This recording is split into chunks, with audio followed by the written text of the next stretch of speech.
Tonight, a love story that turns into a lost story. A lost mom of two young boys, that is. Plus a key witness, Deborah, who asks the police to pray with her before she tells them what she knows. An all-new 2020 starts right now.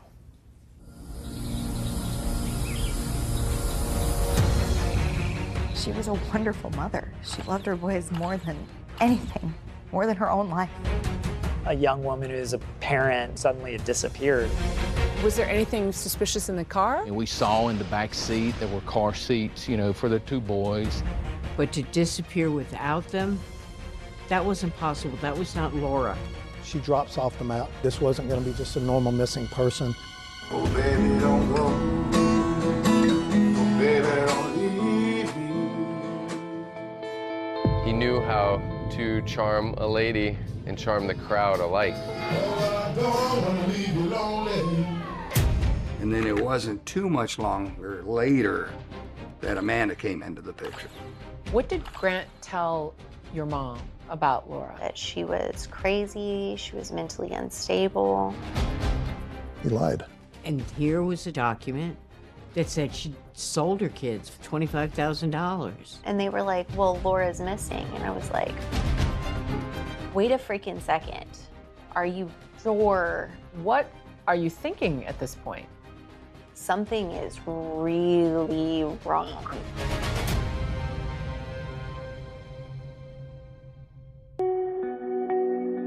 You've got to be sick and deranged. What would drive anybody to commit such a crime? Wherever she is, her heart is breaking. The search continues. There's been cases I investigate I don't even remember, but then there's some that while you're in the midst of it, this one was just different. Oyster Creek is notorious for alligators. That's just a long, meandering creek. It's a small creek, slow moving in that area. Very dark, murky, muddy water. Has zero visibility. It's heavily wooded. There's a lot of lily pads. All the lily pads literally took off the creek. It was the perfect place to get rid of what they wanted to get rid of. This is Oyster Creek, a quiet spot about 30 miles outside Houston, Texas. On a hot, steamy July day, just like this one, back in 2011, police divers were scouring these murky waters, searching for clues in the disappearance of a young mom. But Laura Ackerson was last heard from 1,200 miles away from here, in North Carolina. Wednesday, July 13th at 4:19 p.m. Hi, lady, it's Laura. I'll be there in about an hour, but I'm going to go visit with my boys. Don't know what's going to happen as far as I'm concerned. Laura left that voicemail for a friend she promised to visit later that night. Meanwhile, another friend and business partner, Siobhan Mathis, was also waiting to hear from her. It was just very odd that it was going straight to her voicemail, because she always had that phone on. I walked to her house, but it's gated and locked and you can't get in, but I can see into the garage and her car wasn't there. Then she sends her an email. I'm really worried. If you don't get up with me, I'm going to call the police. Siobhan was getting more and more worried with every passing second. And she decided to report Laura missing. I don't want to think the worst, but it's almost like what else is there to, to think? Police in Raleigh, North Carolina start looking into Laura Ackerson's background. They find out she's a small-town girl from Michigan. Roger Ackerson was her dad. She was curious. She wanted to learn things. She'd crawl up in my lap with a book, want me to read to her. Laura's parents divorced when she was just a toddler. As she grew older, it was clear she had a bright spark. Full of dreams. She could see beyond the end of her nose, where a lot of people can't. Everybody she met, she would always see the good in everyone. She didn't become the valedictorian of her high school class because she didn't want to do all the work. But a couple of years down the road, she said, boy, I wish I had. After high school, she moved to North Carolina and landed a waitressing job. That's where she met Heidi Schumacher. We were working at Applebee's together. Her first day, I was training her. I, was a little snippety at her, and she said, "You're not going to talk to me like that." Nobody had ever stood up to me before, and I said, "Oh, you know what?" I smiled at her and I said, "Well, let's go out tonight. We're going to be great friends."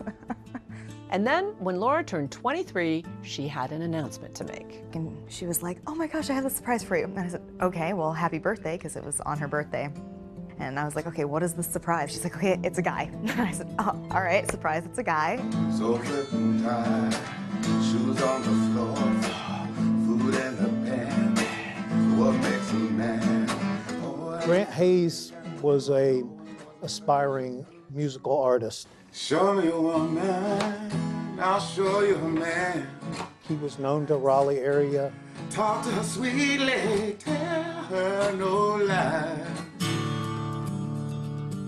Raleigh is a place we call the New South. It's a great mix of people coming from all over the country, raising their families. It's big enough that you have a city atmosphere, but it also has some small town values. Downtown Raleigh was kind of burgeoning, and so there are all these, new bars and restaurants, and he was a musical act who would play at a lot of these places. Are you still with me when I'm gone? Are you still with me when I don't come? People liked his music. People liked his vibe. Grant Hayes, we love you. And she said, "We share a birthday. We're so connected." She thought it was some sort of cosmic intervention, that they were supposed to meet and they were supposed to be together. We were always together, and in the nighttime we go outside. And she was smitten. She was, and he was, he's a nice-looking guy. He's charismatic, and so seeing that, I think maybe a little bit of starstruck. I grew up in the pew, little Grant III, watching my father preach, and my mother would sing. And they've always been a huge inspiration. Grant was known by his last name, Hayes. He thought he could get some more buzz by changing H-A-Y-E-S to H-A-Z-E, Hayes. She was kind of in awe of what he did. See, he would go to bars and he'd take his guitar and he'd sing songs. I'm working with some iconic figures in history, music history. Little Richard, godfather of rock and roll. Laura and Grant fell in love very quickly. She goes, my surprise is that I just got married. And I said, "Oh my gosh, awesome." She just was a spur of the moment kind of person, so it didn't really surprise me, I guess, that she would just meet somebody and get married to them. And she was like ecstatic at that moment. Laura got pregnant very early on, and she had a little boy named Grant, the fourth. Always referred to as Little Grant. What she told me after she delivered the baby was that she was very happy because when Grant walked in and saw him, he fell in love with the baby. Oh, baby, don't go. Oh, baby, don't leave me. Heidi was not a fan of Grant Hayes, and she was very clear about that. We've had hateful tension between us since the moment we met. And she said, "Why can't you just be happy for me?" I said, "I know, but I just got this really bad feeling from him." And, and she would say that I was just trying to protect her, and I was just being an overprotective friend, and, all that. And so I backed off. Soon, an opportunity in the Caribbean takes Laura and Grant's lives in very different directions. Party, stay out late, stay up all night. They were kind of living two separate lives. There was something simmering underneath that in the relationship. There may have been trouble there in paradise. Jose, who asked us only to use his first name, booked musicians into the bars and nightclubs on the island. My phone rang, and it was Grant. He explained that he was looking to make sure that he could get enough gigs to support his basic costs of living. I promised him that I could get him 5 shows a week. So he packed up and went down there. He did speak of his son and Laura, and that she was going to eventually come down here once he got settled. The Caribbean could be very seductive with the night air, the breezes, the music, the sand. When the sun goes down is when it really comes alive. He knew how to work his crowd and play the right music for the people in the audience. And I was listening to him play, and I really liked his sound. You know the artist Sade? He was like a male version of her. It just kind of a groovy, smooth vibe. Show me a woman, I'll show you a man. He definitely had some similarities to someone like Darius Rucker.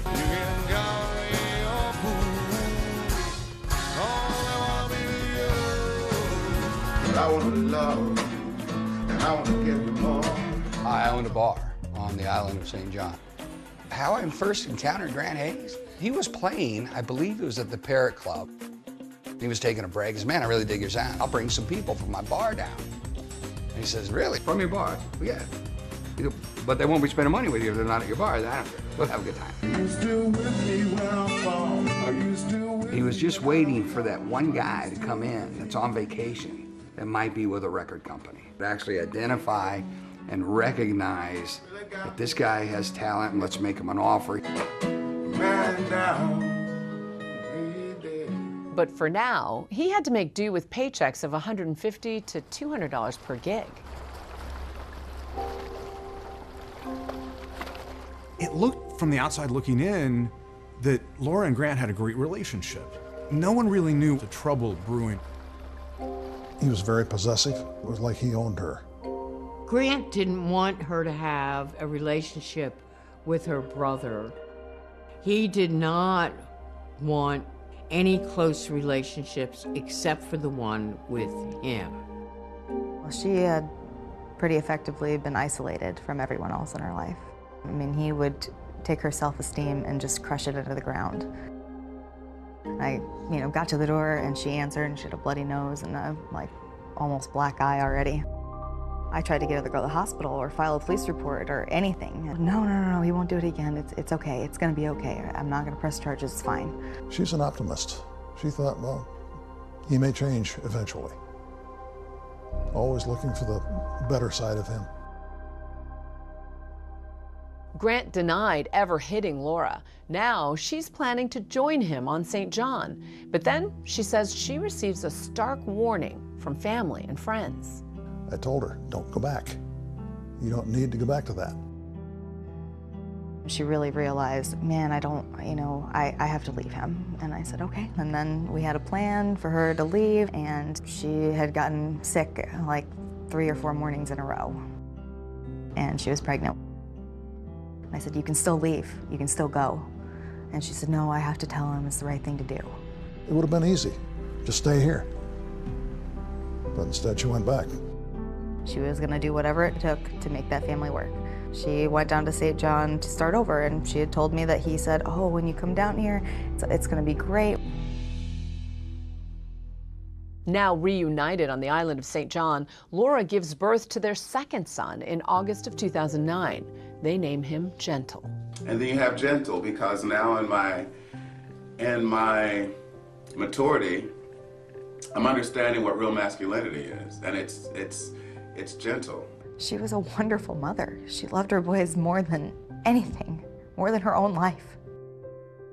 She was a good mother, and she laid low and was a housewife. She wasn't into the party.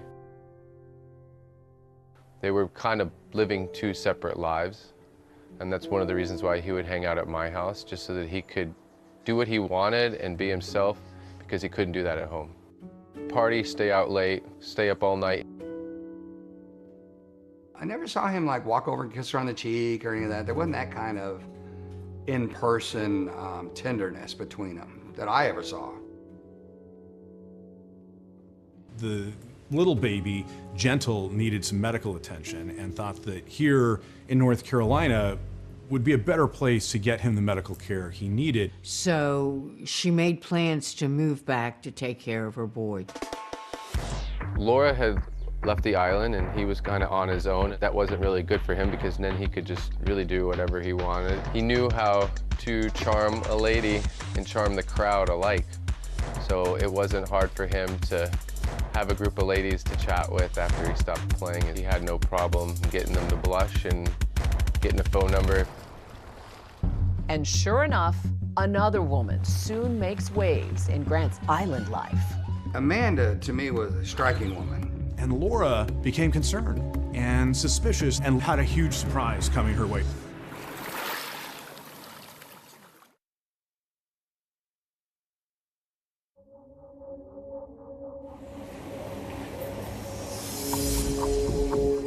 It appeared that things were going well in St. John. Grant was trying to get his music career going there. Midnight train, don't give a ride to the north. And Laura, she's living here in North Carolina with the two little boys, trying to get their youngest son needed medical treatment. And then it wasn't too much longer later that Amanda came into the picture. Amanda, to me, was a striking woman. Amanda's daughter, Shay, shared a lot of details with us, but she asked that we not use her last name. And what was your relationship like growing up? My mom was my best friend. My mom was my hero. Like, what do you want to be whenever you grow up? I want to be like my mom. Amanda had been married 3 times previously, and the most recent husband before Grant was a wealthy businessman in Texas. And he actually died in an accident. After his death, there's a lot of money that Amanda inherits. Her big claim to fame was in acting. She was in the actual Stepford Wives, the remake that was done with Nicole Kidman, and she had a very small part. So how did she end up in St. John? She went down there on vacation. She was supposed to be gone for 2 weeks. She loved it so much. She moved down to the Virgin Islands. That was where she wanted to live. You lived there with her? I did. How old were you at that point? I was 20. And so how did she meet Grant Hayes? He was playing music. So it brought some people down there to listen to Grant play, and Amanda come in. She was looking at him like she hadn't eaten in a while, and he was a steak. Who pursued whom? The tango is two-sided. And did you see their infatuation, romance unfold? It wasn't instant. It wasn't like, oh my gosh, fireworks, oh. I definitely started seeing him hanging with Amanda, and it was obvious that they were a couple. I called him out for it. I said, man, you can't be doing this with her up in the States. You know, Lori up in the States. He goes, oh, no, we're getting divorced, and it's over. She's staying up there. She's never coming back to the island. What was Grant's relationship like with Amanda? Yeah, I think with Amanda, because she was a little bit older, more mature, I don't think that she was sort of pushed around and controlled. Got very territorial. Let's say there's a group of females in there, and one was, Grant and her were having too much eye contact and smiles, whatever. Then Amanda, being over here, would have the server bring her a drink, so that's from Grant's girlfriend. It kind of set her territory. And Laura, from a distance here in North Carolina, became concerned and suspicious there was something else happening there. Eventually, this relationship between Amanda and Grant takes the next step. It develops into something more. And they make the move from the Virgin Islands to New York. She convinced him that she can introduce him to the people that can make his career take off. Was he successful? I mean, he got repeat bookings at some of the different places. You know, he played the Grant Hayes variety show. Let me get a warm welcome for Mr. Grant Hayes! I don't know. I ain't trying to. And then Grant says, to Laura, I would really like little Grant, their oldest son, to come visit me in New York. Grant is shorter. This is just for 10 days. 10 days came and went, and he hasn't brought Grant back. And Laura was asking why. You said you would. And Laura had to file for custody to even see her son again. She didn't have a choice. Fighting to get her oldest boy back. In April of 2010, Laura hears surprising news. Grant calls her and says, Amanda and I just went to Vegas and we got married. It's a bombshell. It's a shock to Laura. It was a little surprising that they were getting married. They were definitely moving very fast. I married my soulmate, my best friend, and she is something that I wanted my whole life. Friends and family had been given the impression that Laura and Grant were married, but apparently they never were. Then Grant took a very aggressive move and went to court without her. He made these allegations about she's mentally unstable, she doesn't have a stable home, she's working as an escort. They had alleged that Laura was a danger to the children. He lied. He said several things in the ex parte custody order that just plain weren't true. And based on those allegations, Mr. Hayes got Judge Turner to sign an emergency custody order. He granted a temporary custody to Grant, not just little Grant, but also Gentle. And little Gentle was carted off from there and given over to his father. The worst time in her life was when she did not get to see her kids. She was devastated. She went to work to do whatever it would take to get the two boys back. As for Grant and Amanda, they moved down to Raleigh as the custody battle heats up. We had the court appoint Dr. Ginger Calloway. Where do you practice? In Raleigh. To evaluate both parties. To be able to give the court an opinion over whose home may be the best home for these children to be in. During that evaluation, Laura went on the record to say that Grant had isolated and controlled her, while Grant charged that she was the one manipulating him.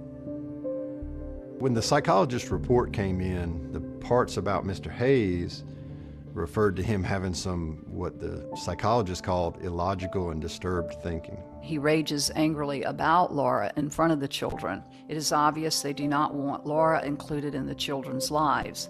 This is very concerning because, in essence, they want to obliterate her. And she came basically to the conclusion that, yeah, Laura had work to do. She is less mature than other adults and is easily overwhelmed. The psychologist did recommend a 50-50 split in custody, and that would have been a substantial improvement for where we were. In the meantime, Amanda had gotten pregnant. Lily in love. Lily in love? Yes. And gave birth to a little baby girl. All right. They were thrilled to welcome baby Lily into the world, joining Grant's two sons. But that was overshadowed by Grant's struggles to break through in the music business. Between the legal proceedings and I think Grant's spending, they're out of money. It was a mess. Yes. He was the reason that my mom was not okay. Sitting in a bathroom floor crying, going, I have no idea how the hell I'm gonna do this. I mean, what do? You've gone through over $200,000 in 18 months. That's how much money they went through? Easily. How dire was the financial situation? Oh, they were getting evicted from their apartment. Grant called his mom, Patsy, and said, hey, we need to move in with you. Hey, Mom, it's Grant.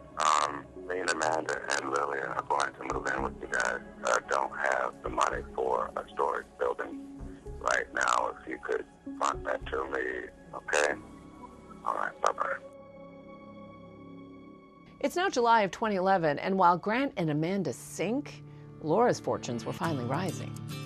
Her main priority in life was to get her kids back. She went back to school. She, got her own place, got her own job, got her own car. She was very enthusiastic about the career and getting her boys back. Laura even started a new company with her friend Siobhan, selling ad space on restaurant menus. She successfully pitched local restaurant owners and socialized with new friends. I am going to Raleigh. I don't know if I'll be able to see you before 7, but I want to find out if you're going to be available after that at any point. Okay, later. Laura sounds upbeat, but she has no idea that she's now driving straight into terrible danger.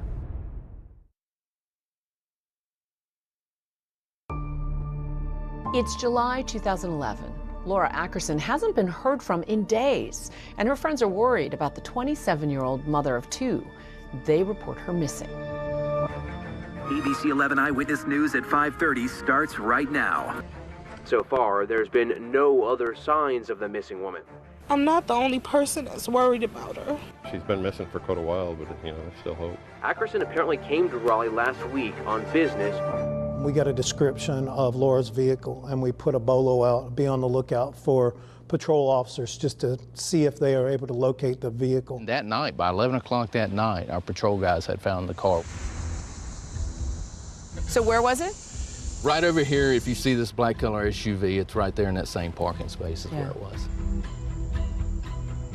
Was there anything suspicious in the car? But nothing really of evidentiary value. I mean, we saw in the back seat there were car seats, you know, for the two boys. There was an idea that maybe she decided, hey, I'm gonna go to the airport, I'm gonna take a trip somewhere.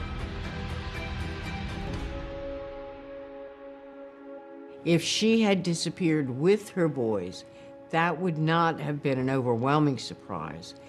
But to disappear without them, that wasn't possible. That was not Laura. So we definitely explored that possibility. We checked Laura's financials, we checked her cell phone records, all that. All her activity ended on July 13th. She's not buying gas, she's not buying food, she's doing nothing. She just completely goes silent. Something that we would normally do in a missing person case is we want to go to their apartment or their house. Maybe they left a note. The police go into Laura's apartment and thoroughly search it, looking for anything that could point to a problem or that any violence occurred. It was very well kept, it was clean. She had several plants that were inside the apartment. None of them had been watered for numerous days. That was a good indication that she had not returned or that nobody was coming in and out of the apartment to take care of things. From looking at the apartment, you could tell she's definitely a dedicated mother. That's what stood out number one. Almost half the apartment was dedicated to space for the kids, and that kind of reflected her life, that, you know, so much of her life was focused on her children. They pulled the video from the public spaces of Laura's apartment building. The video captured the hallway outside of her door on the morning of the 13th. Just a lady that was on her way to work in the morning by herself, completely normal morning. She was not under duress, did not seem to be in a hurry, did not have suitcases that she's dragging behind her. We learned that Gentle had a birthday party the following weekend that was scheduled, and that Laura had no-showed on it. That's all when we started thinking this wasn't going to be just a normal missing person. We still want to look, hey, are there other people in Laura's life that may have something to do with her disappearance? Laura admitted that she'd gone to some sugar daddy sites. You're trying to meet maybe wealthier men. We were never able to show that there was any meeting of any kind between Laura and somebody else. One detective reaches out to Laura's ex, Grant Hayes, who says that Laura had visited him on the night of Wednesday, July 13th. He gives timeline of when she was there at the apartment. Well, she actually came up here to visit the boys and says that she left, you know, after being there for a little while.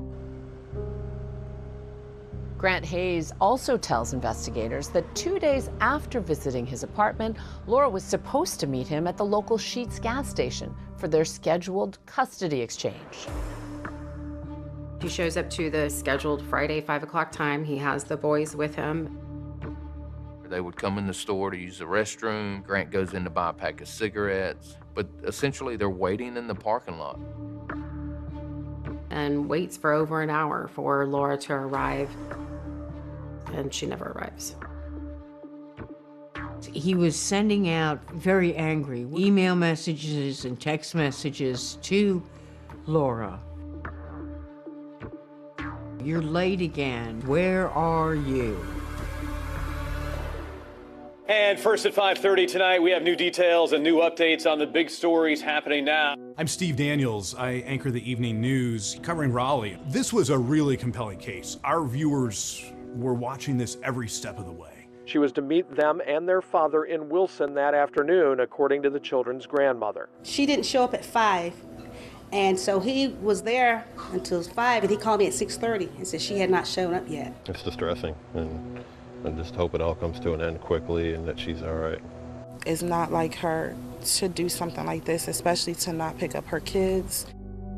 Detectives realize that no one has heard from Laura since that voicemail she left on July 13th for her friend, Oksana Samarsky. I was in a study group and I saw my phone ring and I wish I would pick it up. And if I knew what would happen, I would not let it ring. I'll just give you a call when I'm done, and I just wanted to let you know too, I don't know if I'll be able to see you before 7, so that's later. Laura's destination that night had been Grant and Amanda's apartment. Tell me, where is the apartment? And so their apartment is right on the other side of this small building here. So how did you get a search warrant to go in? So we had developed enough information, I just think, to get that search warrant initially. We were really trying to develop a timeline for Laura. Any evidence that maybe Laura had been there. So one of the things that we did find in the apartment was a note. It appeared to be handwritten. Up on the counter in the kitchen area, just kind of laying there very conspicuously, which was weird.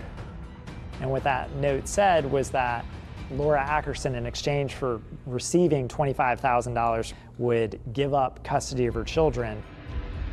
It was signed Laura Ackerson. That was suspicious, because everybody had been telling the police Laura would not leave her boys. Those boys were Laura's life. She would have never signed over her children for any amount of money. Why a note? You already are going through the court system. Why don't you just go through your attorneys? And that is not the only curious discovery in that apartment. As soon as they opened the door, hit with the overwhelming smell of bleach.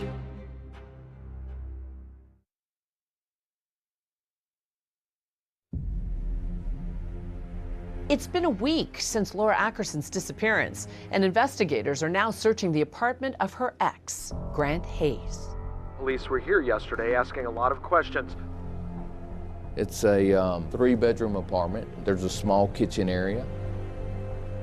I remember there being a couch, maybe a table, but there's not a lot of furniture. Was there anything unusual about that moment when you walked in the door? It smelled like bleach. You know, it's just that strong odor of bleach that hits you. And so what did that tell you? At least that someone had been cleaning is what it appeared. But then we see this large, bleach stain. At that point, alarm bells are going off. Right. And that's not like a little old stain. No, a significant bleach stain right at the entryway in the apartment. It was clear something happened right here at this door that required them to bleach this carpet. And then there were a couple other things that we find that kind of throw up red flags as well.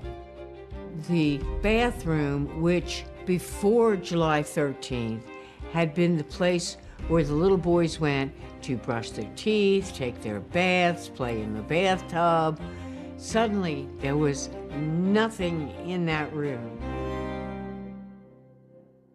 It's the cleanest bathroom I've ever been in. There's no floor mats, there's no shower curtain. And like shiny clean on every possible surface.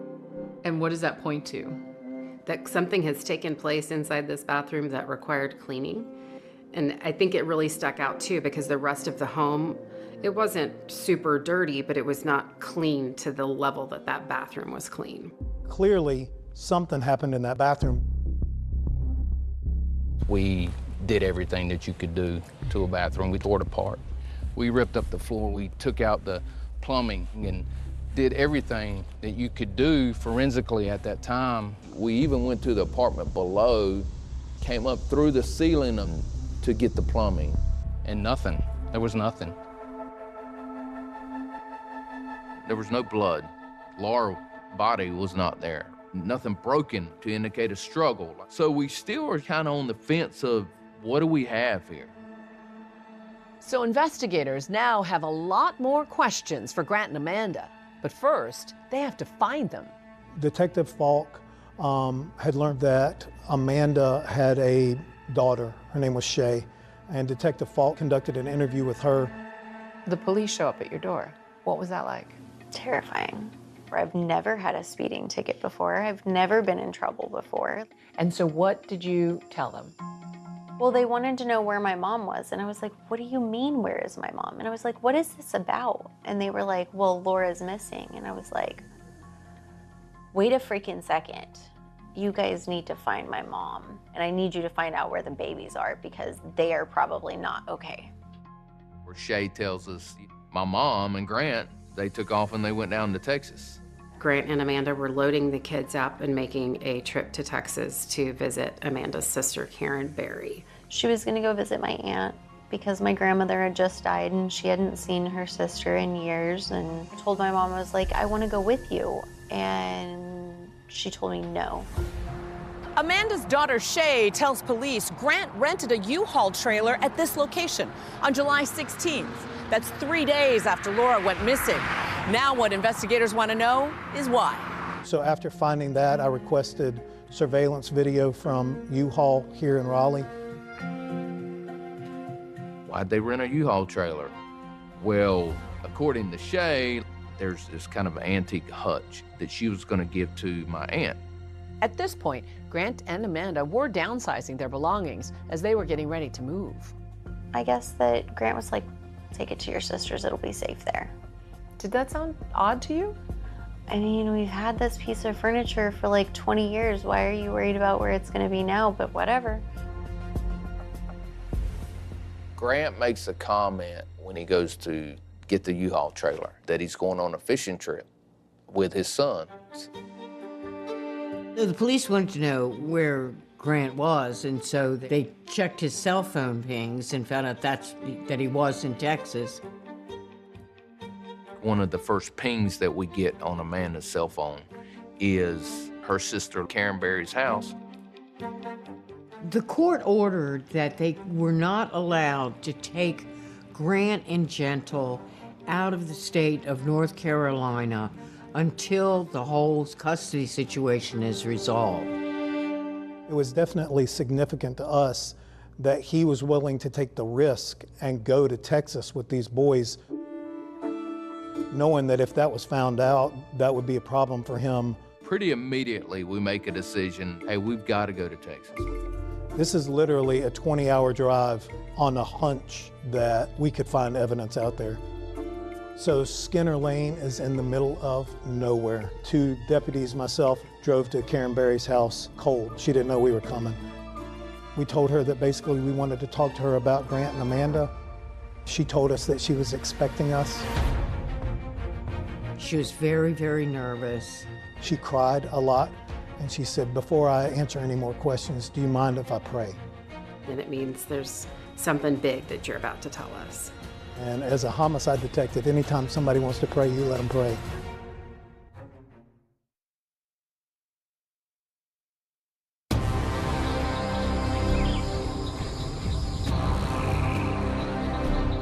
My first reaction was, whew, this just got real.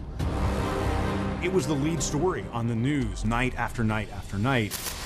Grant shows up to the Friday handoff and waits for over an hour for Laura to arrive, and she never arrives.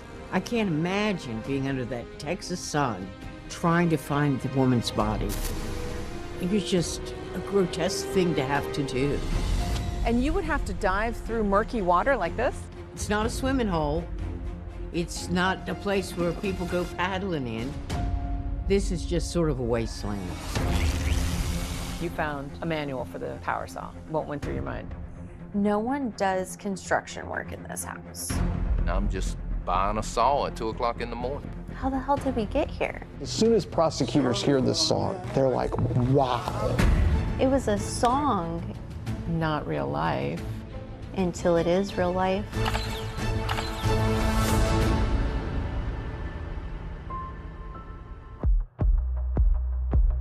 When Laura first went missing, this case sort of blew up. A young woman who's a parent who suddenly had disappeared, and she really disappeared off the face of the earth. At this point in the investigation, we really don't know what exactly has happened to Laura. Grant and Amanda had gone down to Texas to visit Amanda's sister. They rented a U-Haul trailer. We knew that Grant and Amanda had come back to Raleigh. Where is Laura Ackerson? That's what everyone's been wondering since she went missing days ago. Raleigh police finally have what could be a breakthrough lead, so they drive 1,200 miles to pay an unexpected visit to Amanda's sister here in Richmond, Texas. Karen Berry was Amanda's sister, but in a lot of ways, she was more of a mother figure. She was who Amanda always turned to when she had any problems. Well, it was a Sunday afternoon, and I received a call out advising that the Raleigh Police Department had traveled from North Carolina, and they were requesting some investigative assistance from the sheriff's office. When they knock on the door of Karen Berry and she answers, it's almost like she was counting the minutes for them to get there. And her first reaction to them is, you can come in and I'll talk to you, but can I just have a moment to pray first? There's some soul searching going on. Yes. And do you remember the words that she prayed? Basically just a prayer of, give me the strength to do the right thing, to help me do what I need to do. After she finished praying, she tells us that Grant and Amanda had shown up on Monday the 18th. She's excited to see her sister. Lily had just been born, and Karen had never seen her. She had never met Grant. Karen didn't get a very good impression of Grant because he was hyper nervous. Grant slept most of the day. Karen pointed that out. And she could tell something was wrong with her sister. Amanda seemed troubled, but also concerning were several inquiries that Amanda and Grant had made of her and her boys. What were the peculiar questions? Well, one was about the creek. Just across the street is Oyster Creek. Karen's boys, they had a flat-bottom boat. Grant and Amanda, they were asking permission to use the boat to go out there to explore for sharks. Well, we're 90 miles inland, and this is a freshwater creek. I'm pretty confident there's never been a sighting of a shark in Fort Bend County. Grant asked, are there alligators where I can access Oyster Creek? And then they talk about they want to go fishing. They'll take the boat out fishing. And Karen said, no, that is not a place that you need little toddlers fishing. Karen told the police that they took the boat out one night. She didn't know why. The boys were sound asleep, so it didn't make any sense to her. We conveyed to her repeatedly that we are not looking at her as a suspect. And then we directed the conversation toward Laura. Did Grant and Amanda tell you anything?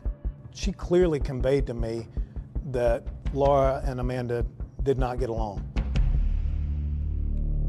And then she told us Amanda had come into the kitchen and said, I need to talk with you outside. It's important. Amanda said Laura's not a good person. Amanda then tells Karen, I hurt her, I hurt Laura, I pushed her, and it's bad. We asked her, do you think that Laura's dead? And Karen said, I think that there's a good chance. And at that point, she gave us consent to search the property. The scene was immediately cordoned off. There were several areas on the property itself that we needed to search, in addition to searching the creek across the street. This creek is off of Skinner Lane, off in Fort Bend County. We're about 100 yards west of the 4300 block. It looks different now, right? Yeah, things have changed a lot in the last 13 years. There were big piles of trash all in the backyard. There was a hog pen to the right of the house. You uncovered a lot of evidence here. We did. We uncovered a lot of evidence. Karen was asked what items were left behind. Are these yours, or are these something that you know nothing about? We found some empty carry-on suitcases, presumably left by Grant or Amanda. We found some ice chests. Karen was not aware that they came down there with 3 coolers until she saw Grant cleaning them out in the backyard.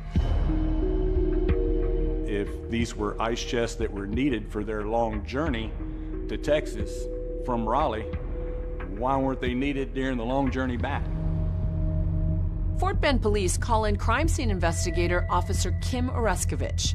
They want her to search that muddy creek across the street from Karen Berry's house. When I got here is when Lieutenant told me that, hey, you're looking for a body.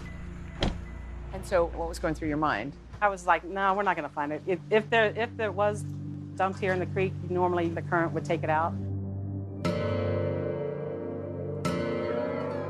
The creek was probably 25 feet wide, very swampy looking. It's not a swimming hole. It's not a place where people go paddling in. This is just sort of a wasteland. There are alligators. They had someone in the boat ready to shoot an alligator. We're down, obviously, on our knees in the boat, so he's literally above us, watching for gators in front of us, see if there's any signs of a gator coming out. With a long gun in his hand. Absolutely. I can't imagine being under that Texas sun trying to find a woman's body. It was just a grotesque thing to have to do. What did you see? We're like, okay, there's something big floating on top of the water and the water lilies. My first reaction was, whew, this just got real.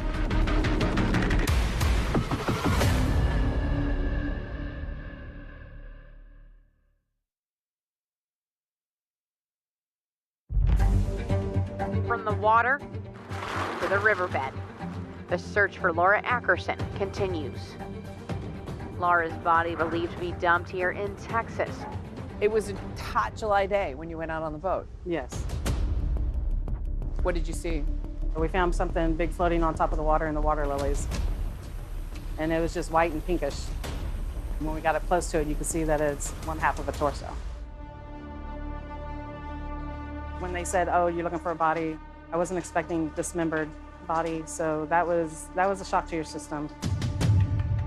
Kim pretty quickly locates what ultimately was determined to be two portions of a torso kind of tangled up in the vegetation of the creek.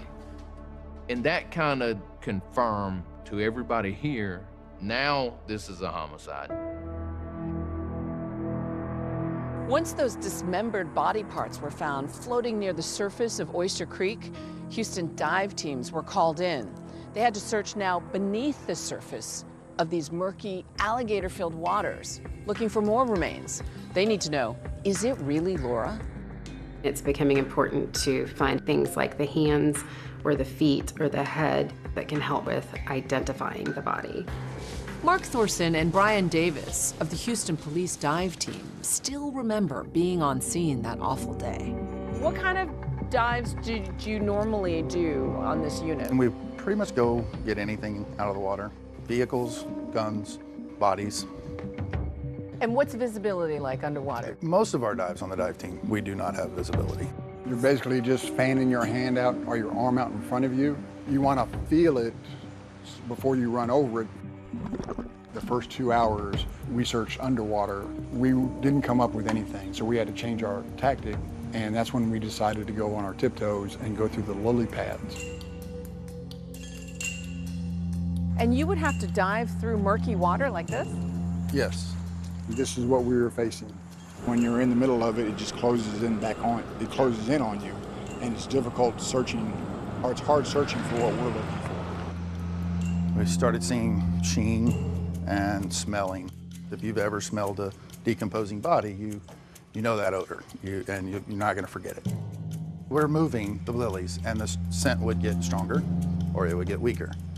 As we're moving the lilies, you can see a white, grayish object in the water, and immediately knew that I had a body part. All I saw was what looked like skin, and I could see a bone. I called out to Mark. Mark swam over, and he placed his hands on top of mine and rolled it, and that was when we learned that we had the head. We recovered virtually all of her body, but the most important piece was being able to recover her head, because we were able to do dental record comparisons where that's as good as a fingerprint. They were able to confirm that it was Laura Ackerson, and that mother of 2 boys was now dead.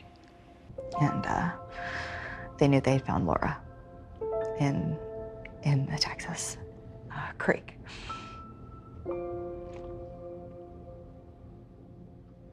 Sorry. What was your reaction when you heard about body parts being found in a creek near your aunt's house, and somehow your mom's mixed up in it? It was the most devastating thing to have ever happened in my life. In my interviews with Karen, I was aware that Grant and Amanda were inquiring about where a Home Depot was at. They had some shopping that they wanted to do. Investigators visit a local Home Depot and uncover this video of Grant purchasing suspicious items, including muriatic acid. We had video evidence of the purchase of the muriatic acid, garbage can, and also some large cuff neoprene chemical-resistant gloves. A Home Depot employee told law enforcement that Grant had asked if the acid would eliminate the odor from a hog pen. We searched the hog pen and we noticed a larger darkened spot, circular spot right in the middle of the hog pen. In getting close to the soil, you could smell the chemical smell of presumably muriatic acid. So what do you think happened there? They attempted to dispose of Laura in that hog pen. Destroy her yes, physical remains. or at least means of identifying her. Despite having found Laura's body parts, the police still don't know how she was killed. But they do have enough evidence for arrest warrants for Grant and Amanda. We head down to Kinston to arrest Grant and Amanda at their parents' house. And we take them into custody. Grant left a note on the dresser of his parents' house, and it said that he grants sole custody of Grant, Gentle, and Lily to his parents. He had to know that he was in a dangerous position. Both Grant Hayes and his wife Amanda are now in jail. Hayes and his wife Amanda are both charged with murder in the death of Laura Ackerson. Both pleaded not guilty. I even sent him a message. I said, Grant, what the hell, dude? What are you doing? Wait, why? You know? I don't know if he ever read it. He was incarcerated at that point. What was your reaction to her arrest and being charged with murder? Shocked. How the hell did we get here? I can't imagine a daughter watching her mother be arrested and charged with murder and have to contend with that. It's soul-shattering. It makes you question your morals and values. It makes you question who you are. Soon, authorities find even more evidence they say will bolster their case. When you see the surveillance video, what went through your mind? It's scary, it's barbaric, it's inhumane.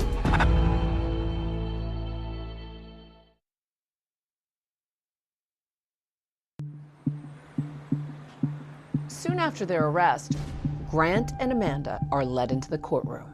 Are you Grant Ruffin Hayes? Yes. Jason Ackerson watched from the front row as the father of his sister's children faced a judge. Grant Hayes III is now charged with killing his children's mother. They have also charged his wife, Amanda Hayes, with murder. Today, both Hayes and his wife went back to jail with no bond. These guys are monsters. My mom's not a monster. She got pulled into a bad situation. That woman in that picture is not the mama that I grew up with. Shay, she didn't think her mother could be responsible for anything violent. At some point, she had found this owner's manual for a skill saw. You found a manual for the power saw. For some type of power saw. What went through your mind? No one does construction work in this house, and I don't see anything freshly built. She made a decision to kind of help us. I figured if they had the manual, they could figure out where he bought it, and they did. It was Walmart that tells us, yeah, we actually sold one on the early morning hours of July 14th. They found Grant Hayes at 2:30 in the morning after Laura Ackerson was last seen on the 13th at Walmart buying supplies, plastic, gloves, PPE, plus a reciprocating saw. A reciprocating saw, depending on the blade you use, can rip through almost anything. The video shows him kind of pacing back and forth and looking at the different saws. You know, you wonder, like, what's going through his mind as he's doing this. He went in, he didn't disguise himself. He didn't try to cover up his looks, didn't try to dodge cameras.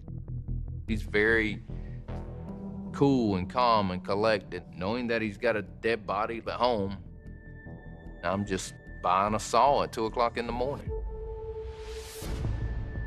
I am a retired reporter with the ABC station in Raleigh, Durham, North Carolina. I'm Ed Crump right now in Raleigh. I was the crime reporter.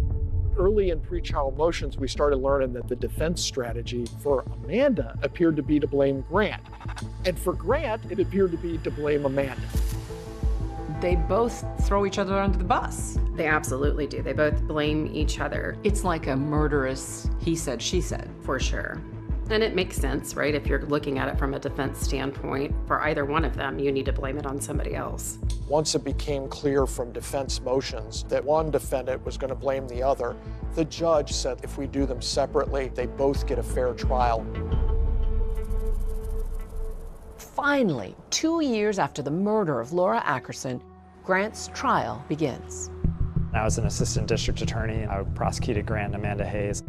On July 13th of 2011, Laura Ackerson woke up excited. Little did she know that within 24 hours, that man, the father of her children, would be the one responsible for her murder and disappearance. I represented Grant Hayes. Another attorney, Will Durham, joined me. Our defense was, Grant didn't do this, there's no evidence he did this, and all the evidence suggests that Amanda is the perpetrator of the homicide. His attorneys made this point, and they were right. Just because Grant did a gruesome deed by disposing of a body and dismembering it doesn't mean he's a murderer. His mindset was very much, he didn't do this, they couldn't prove it, and he would be fine. In the 2 years since the murder, Grant Hayes has appeared in court several times. Some court observers say he often looks smug. Maybe that's because he thinks he can pin the murder of Laura Ackerson on his wife.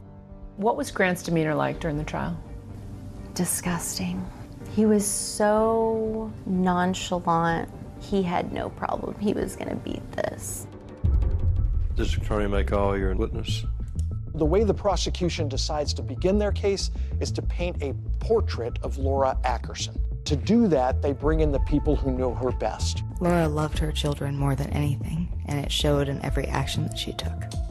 I told Laura that if she wanted to fight for her kids, I would be there to support her. And she said, I'm going to fight every step of the way.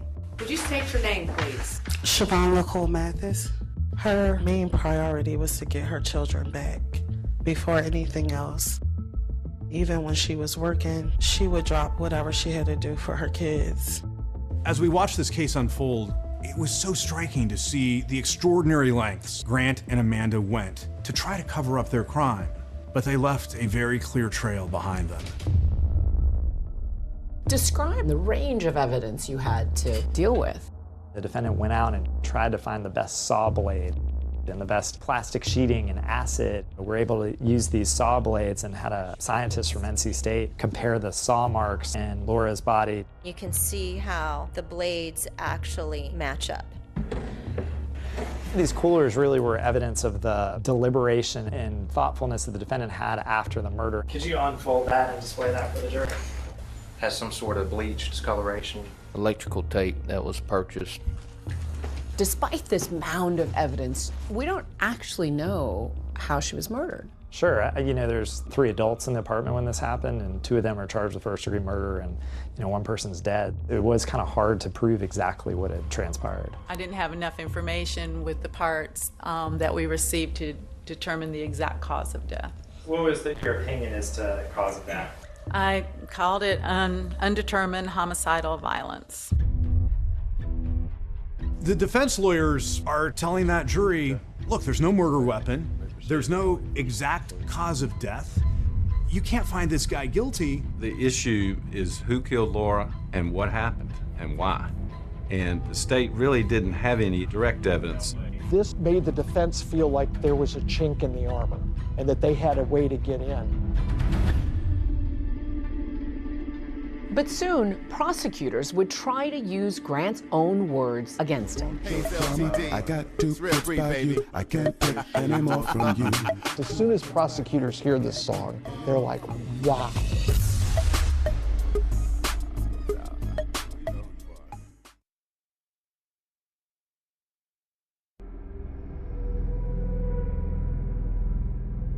Despite the mountain of evidence in this case, it's still unclear who killed Laura and how. The prosecution is about to call a witness who claims to know what happened. Here is jailhouse informant Pablo Trinidad, who can tell us what Grant said happened inside that apartment. Pablo Trinidad met Grant at the Wake County Jail, where they were both behind bars. Pablo was being held for drug-related offenses. He's the typical snitch witness. He was doing maybe 25 years. He was looking a way to try to get a sentence reduction. Were y'all housed in the same area of the jail? Yes, ma'am. We had several conversations throughout the period that we was housed together. Pablo Trinidad got in front of that courtroom on the witness stand, and he said, Grant told me in our jail cell, he and Amanda strangled Laura. He said he placed a call to her and lured her to his apartment, and that's when him and his wife subdued her and strangled her. With the corroborating evidence, there was this glimmer of truth in there. Whether you want to believe what he's saying, you got to take it with a grain of salt. You can't prove it other than, this is just my word. Your testimony is that during that 5 days, y'all developed such a special bond that he told you all his deepest, dark secrets. That's correct. Defense lawyers chipped away at Pablo. They knew that Pablo had snitched on other cellmates before. And so you started thinking back, what are all the names I can give these people, didn't you? Yes. And you remembered Grant Hayes. He was your meal ticket, wasn't he? One of them, at least. If you want to put in those words, that's your words, not mine. Thank you, sir. You missed on that. I hate to say that a jailhouse snitch was a pivotal witness in this case, but he was. The prosecution has one last piece of evidence, and fitting for Grant, it starts with a beat.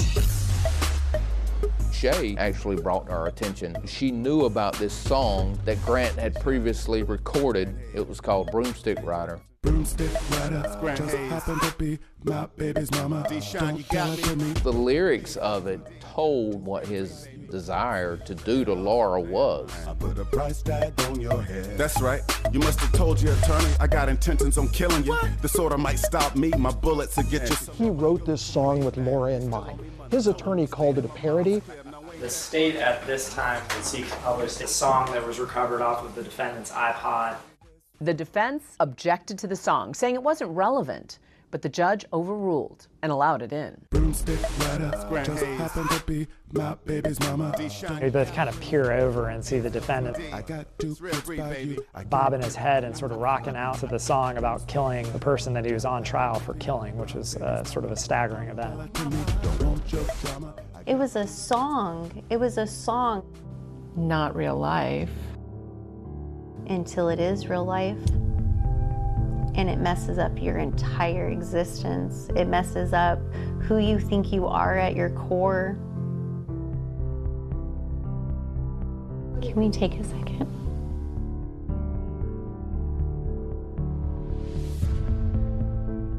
The defense calls a witness with crucial first-hand testimony that seems to support Grant's version of the story. It's Amanda's sister, Karen Berry. Remember, Amanda told her sister that she hurt Laura. Could you please state your name for the court? Karen Berry. Could you tell me how you know Amanda Hayes? She's my sister. The defense is trying to prove Grant didn't commit this crime, that it was Amanda who committed this crime. Our case focused on statements that Amanda made to her sister. She came in and she told me that she had hurt Laura and that she had hurt her bad. She says, I hurt Laura, not we hurt Laura, or he hurt Laura. It actually benefited Grant to some degree because for Grant, his defense is Amanda did this. Well, that was definitely a defense bombshell. But when she was pressed further, she detailed another story that happened I said, I want the truth out of you now. And I looked her straight in the eye and I asked her if she was covering for Grant. How did she answer? She looked me straight in the eye. She shook her head and went. Well, that kind of undid everything else. The defendant's whole case sort of backfired on them. I mean, Karen's testimony did not come out like they wanted to come out. In their closing arguments, each side has one last chance to convince the jury. They're trying to give you some reason to convict him without giving you the evidence. You will not let emotion decide this case. You will not let your disgust for the things that happened in this case lead you to a verdict. Ladies and gentlemen of the jury, I really wanted to communicate to the jury that the way that this murder happened was different. It was more personal. Here's the saw. And so that's why I pulled out that saw. This saw cut someone in half. These are the lengths that the defendant went to try to not just get away with this murder, but also erase Laura from the world. He is guilty beyond a reasonable doubt, and you should find him so. Thank you. After 3 weeks of graphic testimony with 50 witnesses and 500 pieces of evidence, the jury goes out to deliberate.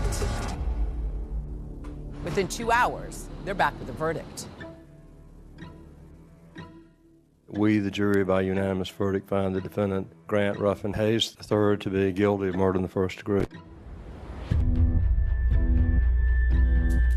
Grant Hayes was sentenced to life in prison without chance of parole. I was happy to see that he got that, and I was happy to see that the jury felt the same way. Glad he's not going to be part of society. It is consolation for that factor, but still doesn't bring her back. Only a couple of months later, it's time for Amanda to face justice. Amanda took the witness stand in her own defense. I was just doing whatever he told me to do. Grant did not testify, but now he's talking to me. This is a global Tellink prepaid call from Grant Hayes. Hello? Hey, Grant? Yes. It's Juju Chang at ABC News.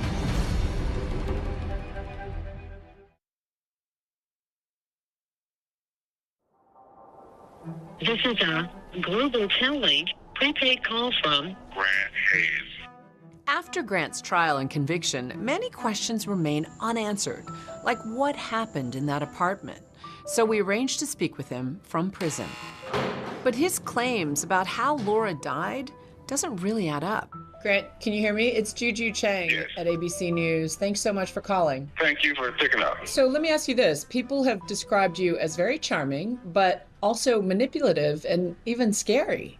I don't really have any defense for what people think about my character, but you know, I'm not in prison for being a bad person. I'm in prison for killing a woman, and that didn't happen. So you're saying you didn't kill Laura? No, I didn't kill Laura. So what happened that night in the apartment? How did she die? From what I was told, when I left the room, she had asked to hold our 5-week-old baby, and Amanda had refused her. And Amanda told me that Laura had actually grabbed her by the hair and pulled her back, and that she had swung back with her elbow, hit her, dislodged herself from her, and ran into my recording studio. And when I came back in the room, Laura was laid out. I just want to get this straight, Grant. You're blaming Laura for her own death? Laura attacked a woman. I don't know any other way to look at it. And so at that point, why not call 911 to try to resuscitate her? I was freaked out. Honestly, I was afraid. I was very, very afraid. And then you're captured on video buying a saw. Who came up with that plan? Well, Amanda had a plan to take Laura's body to a swamp at her sister's in Texas. And we had to get it out of the house, and the only way we could do that was if it were dismembered. So I guess you could say it was carrying out a plan that was Amanda's. It's only been a few months since Grant's conviction, and now Amanda Hayes' trial is set to begin. In Amanda's trial, we're still putting forward the same evidence as Grant's trial, but at the same time, we want to accent Amanda's role in everything. The defense was trying to show Amanda she was coerced by Grant and only did what Grant said in order to protect herself and her child. But Amanda isn't just sitting there idly. She is an active participant in everything that we see. In Texas, there was a camera trying to catch people illegally dumping or littering, and it captures exactly that. Where are we in relation to where her sister's house is and where the body parts were found? We're just a mile and a half down. At my particular unit, we were in charge of environmental crimes. At that time, the camera was set up right where you see these two trees. Saw something was odd in the photos. A female that got out of the truck started unloaded boxes and jugs and started shoving them under the tree in this fence line right behind me. She was shoving it into the bushes. And then I found some boxes of acid. Seemed really strange. And I had watched the news the night before showing her court appearance in Raleigh. And so how did you put that two and two together? They looked the same, looked like the same lady. It was kind of really basic. People look at that and say, she doesn't look like she's under duress. She doesn't look like she's afraid. A picture can tell 1,000 words, but it can hide 1,000 words too. What do you think that picture was hiding? I think that picture shows a still frame of a woman thinking she's out in the middle of nowhere in the country and just trying to hurry up, get it over with, get it done. And my question is, if you are driving a vehicle down the road, dumping evidence, and you are so scared, keep driving. Go to the police, go somewhere for help. The one difference between these two trials, we found out Amanda would testify. I think the defense had decided that if she went on the stand, she had a way of projecting innocence. Right now, we're going to begin with the North Carolina trial of a woman accused of killing the mother of her stepchildren. Taking the stand for the first time this week, Amanda Hayes' defense was simple. I was just doing whatever he told me to do. Her husband made her do it. How would you describe her? Strong, poised, well-rehearsed, but in a very sweet, almost sing-songy baby voice. Amanda, did you kill Laura Ackerson? No, sir, I did not. Did you help Grant kill Laura Ackerson? I absolutely did not. Were you present when Grant killed Laura Ackerson? No, sir, I was not. Grant told me that Amanda killed Laura in self-defense, but Amanda says it began with an accident. The picture that Amanda paints inside that apartment on the night of the murder has Laura bumping into Amanda as Amanda is holding their newborn baby, and describes Laura falling to the ground. Amanda Hayes says she had no idea Laura Ackerson had died after Ackerson was injured at the Hayes Raleigh apartment. She says she left with the children when Ackerson fell and hit her head. I think she hurt her own credibility by telling these implausible stories about she came back after a couple of hours and had no idea that Laura had been killed and her body disposed of. You can't even do all that in a couple of hours. This is a small apartment. Dismembering somebody takes a lot of things. Seems hard to believe that your mother didn't know. It seems hard. It does seem hard to wrap your head around. It does. I know you love your mom. I know you support her. Could it be that you're seeing it through rose-colored glasses? Absolutely. And that perhaps she was more involved than you'd like to believe? Nobody will ever know what they don't know. She also testified that her husband threatened to kill her if she didn't help dispose of the body. He told me that that I had to help figure out how to get rid of this body, or else none of us were making it back to North Carolina, to Raleigh. Did it ever seem to you like she could have also been a victim of Grant Hayes? You know, I feel like there's a possibility that Amanda was a victim of Grant's charisma, Grant's narcissism, but beyond that, I don't believe that she was a victim of anything. No one knows what that relationship's like, but in those pictures on Amanda's camera reflect Amanda having a good time and smiling the whole time. Amanda Hayes is a former bit part performer who attended acting school in New York. But according to one of the prosecutors, none of her acting jobs were as good as the one she gave in this courtroom. She has given the performance of her life. She came across as sympathetic. She came across as, you know, Grant's the controlling jerk, and I just got swept up in all this. We're asking that you find her not guilty on both charges. But would the jury believe Amanda? We may never know what kind of verdict Amanda Hayes expected. If it was something different than what she got, her face didn't show it. And what does Grant make of it all?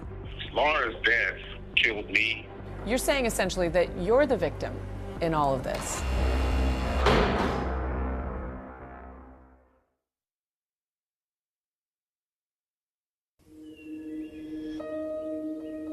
The last night that I was with Grant, he handed me a notepad with these pages on it. Told me that it was important lyrics and that it was going to be worth money one day. But this was probably the most unsettling of the poetry that I found. I guess it's one sentence with the word murder in it 6 times. It's murder, murder, murder, murder in my veins, murder in my soul, desertless in my heart, but to let this all go. And I think that's what just really upset me a little bit and had goosebumps when I read that for the first time after finding out about Laura. Dramatic testimony in a first-degree murder case. Did her husband force her to cover up his crime? It will be up to the jury to decide if Amanda Hayes was his accomplice or another victim. It's time for Amanda to face justice. They wanted Amanda found responsible for her role in the death of Laura to the tune of first-degree murder. It is the unanimous verdict of the jury that the defendant is guilty of murder in the second degree. Amanda was convicted of the lesser charge of second-degree murder, and she was sentenced to between 13 and 17 years in a North Carolina prison. They were both there. They both had the opportunity to save Laura's life. Neither one of them did it, so to me that makes them both guilty of first-degree murder. What was your reaction to the verdict against your mom? It was a glimpse of hope. Why is that? Because it wasn't life with no chance of parole. Amanda is later tried and convicted in Texas for tampering with evidence, resulting in an additional 20 years in prison. What does justice look like for her? I think more of it is what does justice look like for Laura and those little boys. Who actually delivered a death blow? I don't know if Grant did it or if Amanda did it. The fact is, this husband and wife collaborated to kill this woman. Despite being convicted for killing Laura, Grant remains steadfast in defending his image. It doesn't sound to me like you have a lot of remorse about Laura's death. Let me tell you something about my remorse in Laura's death. Laura's death killed me, killed my family. So I think I'm the most remorseful person. I am the one who everyone points at and says, he did this. He's the bad guy. He's the monster under the bed.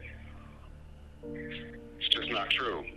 You're saying essentially that you're the victim in all of this. No. Amanda and Lillian were the victims. What, if any, regrets do you have in this whole matter? I regret that we took her body apart. Ooh. It just colors the way that people are going to see me for the rest of my life. When you think about Laura, what comes to mind? I talk to her. I ask her to always watch over all of the kids. And I tell her thank you for watching over me. Today, all 3 of Grant's children are being raised by his own mother.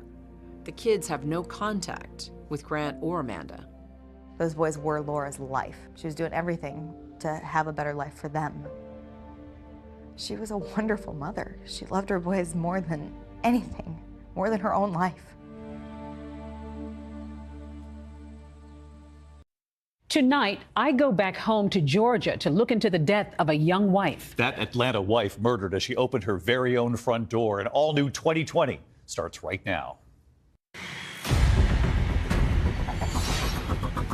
This is a true murder mystery. Emphasis on murder, emphasis on mystery. I felt like Lita's murder case looks like a true crime story, but it goes a lot deeper. Who would kill this woman? She wasn't robbed. Somebody came to the door with roses and shot her dead. Was there a feeling that this had to be pretty calculated? She was shot with a 9mm semi-automatic handgun. No obvious suspect. Was she at all concerned about the fact that she was in an interracial marriage and that this was a difficult time in the South? It was not a welcoming place for a black woman to live. She said, I'm done. I'm packing up my stuff.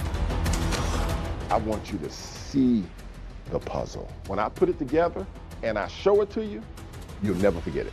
Your wife's best friend has been murdered, and police are looking at you.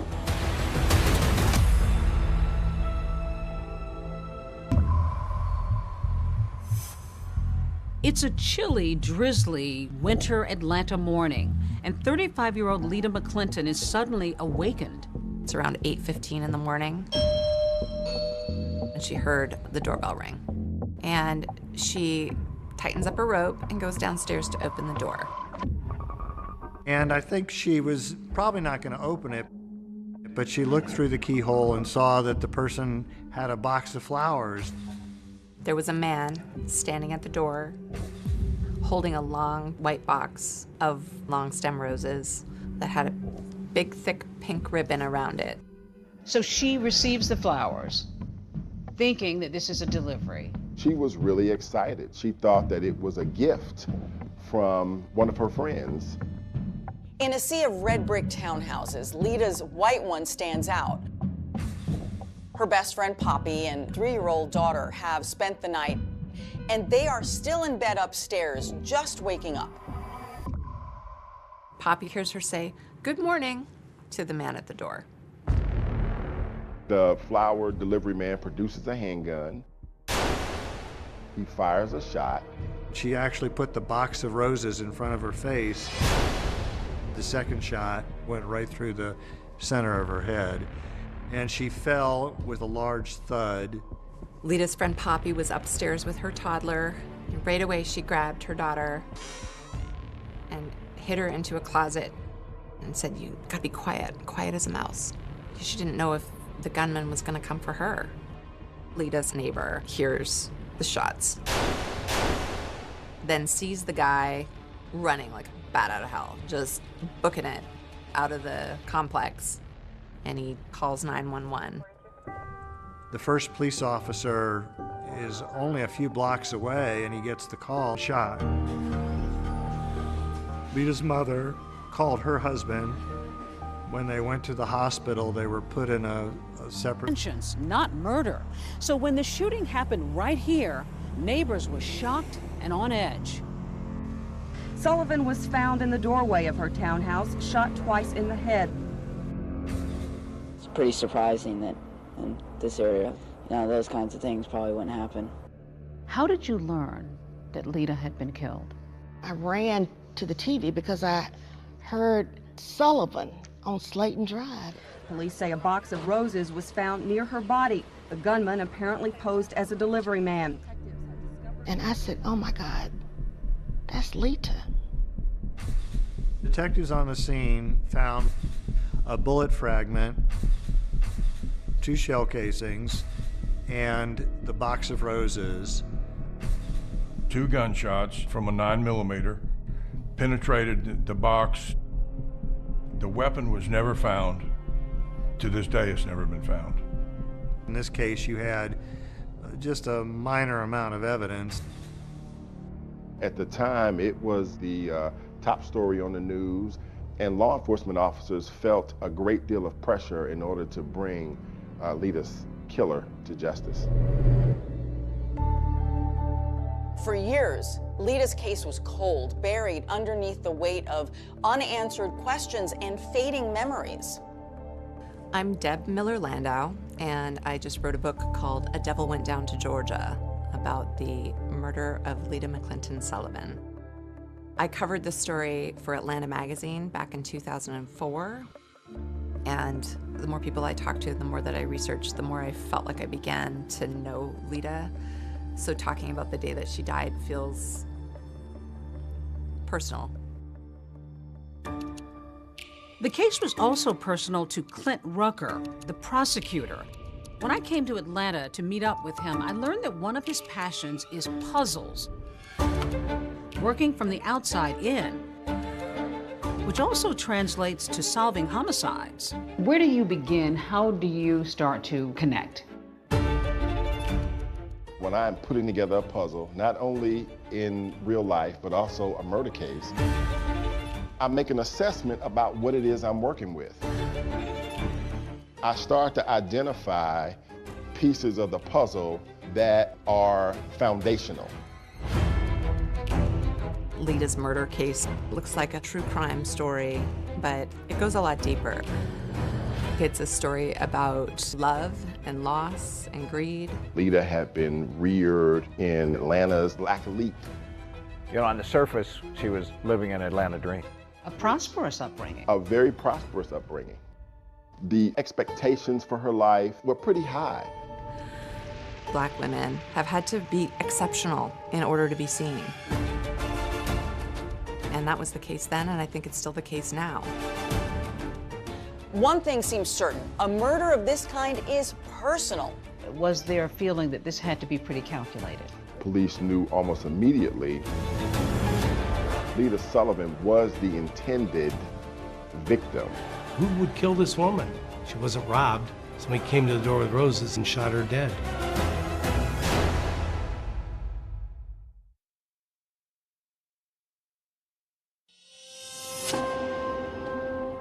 Atlanta had its fair share of crime, but this was most certainly one of the highest profile cases that got reported in the news. Sullivan was shot twice in the head. A box of roses found next to her body. Using a flower delivery man and shooting her, it was something that just kind of stuck out to me. Atlanta, Georgia, billed as a vibrant melting pot, a destination for creatives. But if you grew up in Georgia in the 1970s, as I did, you know this was a very different place then. One still emerging from the dark shadows of segregation and racial tensions. What was 1970s Atlanta like when she was sort of coming along? We've got African Americans that are kind of ascending into really prominent positions. Lita also is ascending because her parents are part of this movement. Lita's parents, Emory and Joanne McClinton, were both power players, movers and shakers in Atlanta. Emory McClinton was on the State Board of Transportation. Joanne McClinton was a member of the Georgia legislature. Joanne will tell you stories about being in really interpersonal meetings with Dr. King. She was the Maynard Jackson's campaign manager when he ran for mayor. I think the McClintons had high expectations for who Lita would become. Lita Sullivan was a true daughter of Atlanta. She was just a gem, very, very proper. And she had grown up in a world of cotillions, so she really was sort of that classic upper crust black person growing up in Atlanta. She knew where she was going. She had a great sense of style. And absolutely charming. After high school, she went on to Spelman College. Her parents sort of hoped that she would enter the political arena like they were, but she was very much into fashion. She was working at a boutique at Lenox Square, and in walks this guy who had unruly curls and weird glasses and just immediately saw Lita and was taken with her. Fresh out of college, 24-year-old Lita is smitten with James, Jim Sullivan. He's a bit older, 35, and he's also white. He showered her with gifts. He just completely showered her with attention. He comes in, he dazzles her. What did you learn about him? I learned that what he saw was a fantasy in Lita. I think he looked at her as a young, very attractive, very smart African-American female. Another big difference between them is class. Lita has been raised in Atlanta's high society and Jim on Boston's gritty South Side. He grew up in a very middle to lower middle class environment. He went to Holy Cross College, got a bachelor's degree in economics. He always wanted more for himself. He always wanted to be a rich person, but it didn't seem like that was in the cards. He was an accountant. He was working hard, but he really wasn't getting ahead. But life is about to change for Jim Sullivan when he inherits a thriving liquor distributorship from his uncle, worth millions of dollars. Crown Beverages was worth around $3.2 million. Jim had become a wealthy man. So when the McClintons met Jim for the first time, they were like, who is this guy? He had this kind of manner that was very uncouth and brash, and they were sort of mystified about what their daughter saw in him. I mean, I think the only thing they had in common was that he was Catholic and they were Catholic as well. But everything else was complete polar opposites. Another concern, of course, was race. Remember, this is the 70s. Even though the country is watching color barriers slipping away on the hit show The Jeffersons, with Primetime's first interracial couple. Your parents have never gotten over the fact that I'm white. That's because you never got over being white. At that time, this was unusual. Georgia's anti-miscegenation laws that forbade blacks and whites to marry had only been repealed 10 years earlier. Still, despite their obvious differences, Jim Sullivan pops the question to Lita. So the McClintons were like, you cannot marry this man. They felt like Lita was really making a mistake and was kind of caught up in the exuberance of this relationship. Despite her parents' strong objections, Lita and Jim are engaged. But on the eve of her wedding, Jim drops a bomb. He tells Lita that he has been married before and that he has 4 children. Lita was shocked. And then, the very same night, Jim Sullivan blindsides his bride-to-be again. He whips out a piece of paper and he says, can you sign this? And then she looks down and sees that he's drawn up a prenuptial agreement. And she's like, what is this? Apparently determined to protect his newfound wealth, Sullivan surprises Lita with a prenup, which says that in the event of a divorce, she would walk away with virtually nothing. She's reluctant, but the cake is ordered, the flowers are ready, so Lita signs the agreement and ties the knot anyway. Lita got married in 1976. It was a small ceremony in Macon, Georgia. Joanne McClinton would later describe that as the worst day of her life. The newlyweds settle some 80 miles south of Atlanta near Jim's business in Macon. It's a world away from Atlanta.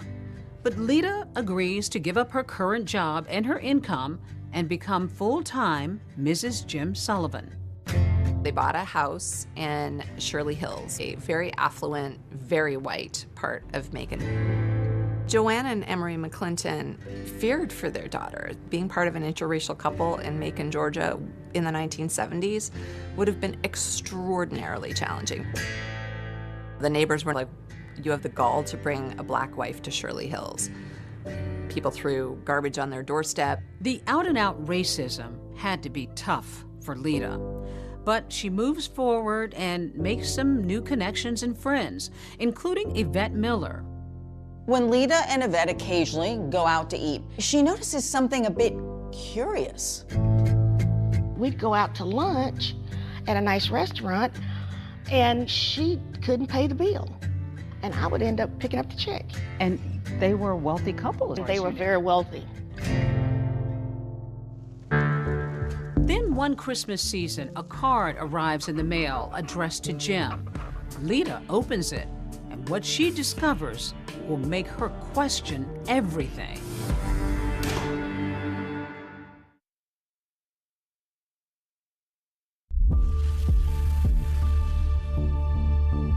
Lita and Jim Sullivan's first few months of marriage seemed to be going well. They were both intelligent, both attractive, definitely upper class, high society. But just beneath the surface, there's some obvious cracks. They seemed to be loving at first. At first? He was not that nice to her, and he was not that kind to her. Was he brusque? Was he brash? He was a bit arrogant. Even though he had all of these resources, he did not, in my opinion, take care of his wife. Friends say that the once generous millionaire has suddenly become a miser. He was notoriously cheap. He would wear his dead uncle's clothes around the house. He would use the sheath from the dry cleaning as saran wrap in the kitchen. He didn't want Lita to work, but he kept her on a very tight allowance where he gave her $150 a week. Did she express any discontentment with her marriage? When we were at those restaurants, Jim just does not give me enough money to take care of me and the house. You know, she clearly was not happy. Was there talk of infidelity? Lita had several instances where she questioned whether or not her husband was actually having an affair. One day she finds a long blonde hair in their master bathroom, and she asks Jim about it, and he says, "I don't know what you're talking about." They got into this cycle of, she accused him of philandering. He would deny it, and then he would buy her sort of an expensive jewelry apology.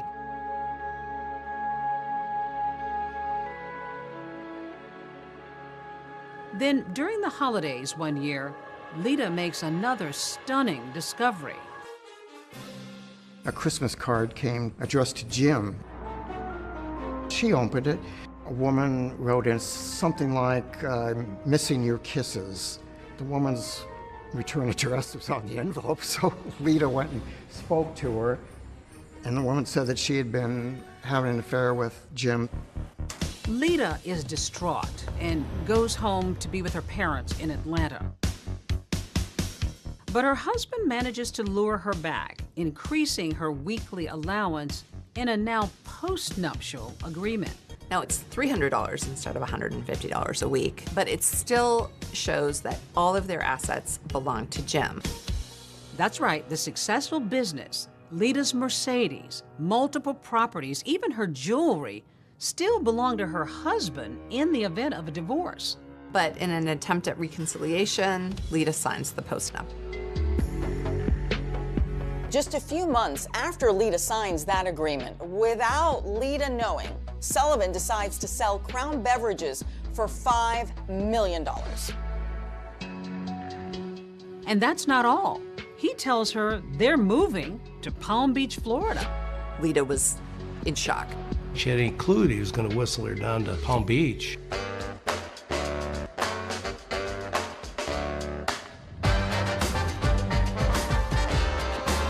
But Lita's new Florida home, located a stone's throw from what would become Mar-a-Lago, is more elaborate than she ever would have imagined. Called Casa Alita. It's a 17,000 square foot mansion with 8 oceanfront bedrooms. It was just unbelievable. When you went to Jim's home, you go through this tunnel and you would be at the beach. It's your own private beach. But for Lita, everything that glitters isn't exactly gold. James Sullivan very much wanted to integrate himself into the upper echelons of society, and his aspirations did not include Lita's participation. It was not a welcoming place for a black woman to live. And when he found out that to sort of scale the level of social plateau he was looking at in Palm Beach, having a black wife was a serious impediment to that. She was left out of some affairs, and she really became upset. So even though they had money, this is a moneyed crowd, didn't really matter though. He was barely rich compared to Palm Beach. Did he want to be in that crowd? Oh yes, he wanted to, be accepted as one of the rich and famous. It doesn't take long before Jim starts to flirt with other women. And it's at a cocktail party that one particularly elegant Palm Beach woman catches Sullivan's eye. Jim sees Suki Rogers, who is a Korean-born socialite. She was telegenic.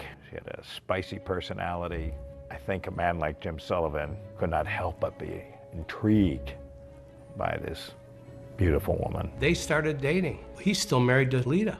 By now, the Sullivans have been married nearly 10 years, but things are about to explode. Lita finds women's lingerie in their master bed. It's the bra that broke the camel's back.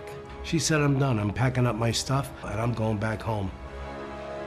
Lita arrives back in Atlanta. The very next day, she files for divorce from Jim. But Sullivan fights Lita every step of the way, and the divorce drags on. Did she seem concerned, worried, nervous about her breakup? What I detected was she was excited and she was cutting the cord and leaving Jim alone. She wanted her life back. While Lita is looking forward to a new life of freedom, she can't be happy about the prospect of leaving her marriage with virtually nothing. No career, no Palm Beach mansion, no Buckhead townhouse, and $2,500 a month in alimony for 3 years. So Lita is going to divorce court, determined to fight for what she believes she deserves. All she wanted was a reasonable financial settlement so that she could kind of go on with her life. January 16th, 1987 was set up to be a pivotal day in the lives of Lita and Jim Sullivan. A judge was going to decide whether or not to throw out the postnuptial agreement. She might get as much as close to $1 million in cash and assets. The morning of January 16th, Lita Sullivan, she'd lose her life that day in a murder. With Lita out of the picture, Jim Sullivan stands to gain the property that they had and retain control over all his money. Sullivan was the main suspect. That is, until a treasure trove of secret recordings of Lita's private conversations are uncovered, taking this investigation in a whole new direction. And police are looking at you.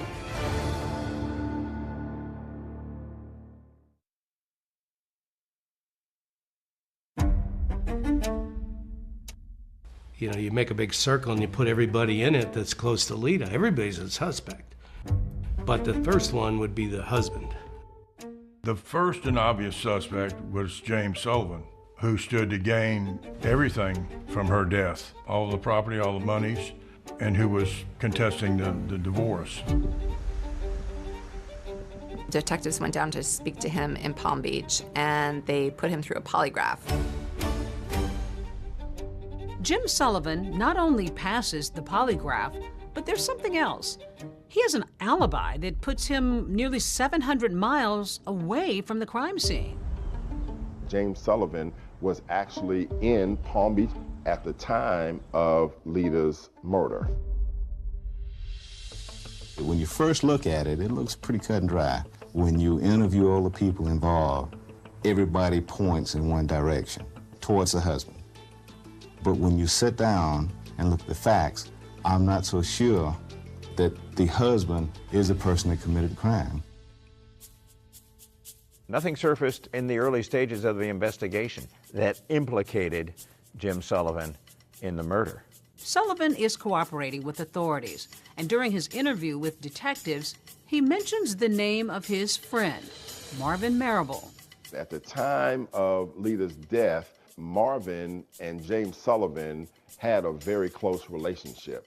Remember, Marvin Marable is married to Lita's best friend, Poppy, who was in the Buckhead townhouse with her 3-year-old daughter the morning that Lita was murdered. But back before the shooting, the friendship hadn't always sat well with Marvin. When Lita moved back to Atlanta, they started, hanging out together. So she's disillusioned by her relationship. Did her failed relationship have any impact on your relationship? Well, from the standpoint of them, being together all the time and going out, yeah. Commiserating. Oh, absolutely. Certainly didn't help. You know, and I can understand her being there for her friend, but, you know, sometimes you can go overboard, and, which is what happened in our relationship.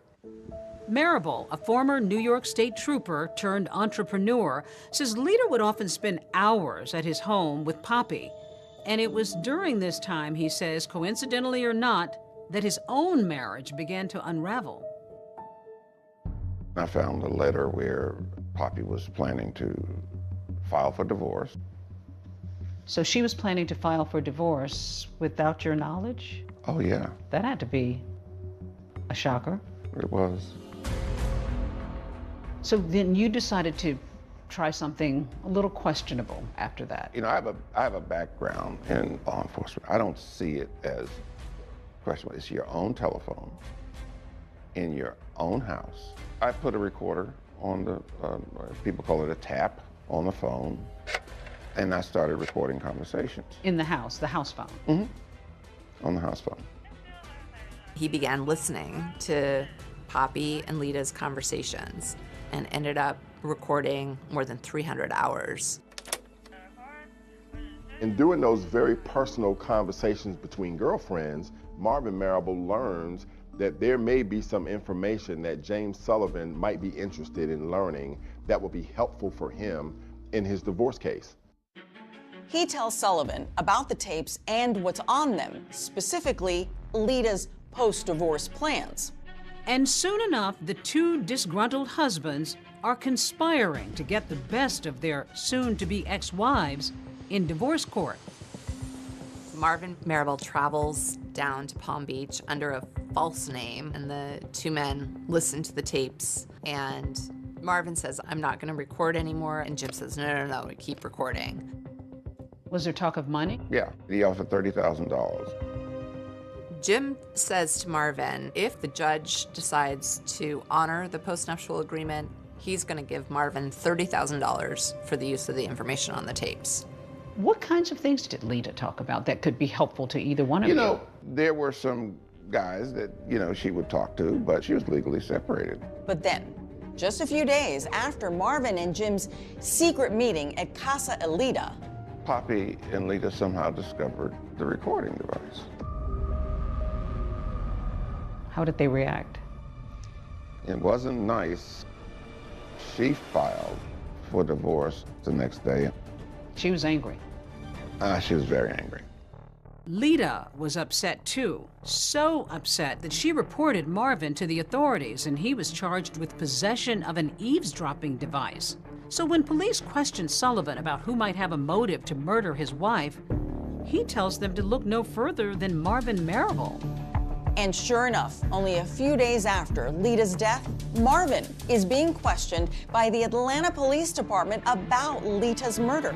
I go down for the interview, and the first thing they did is read me my rights. And from there on, it was just a nightmare.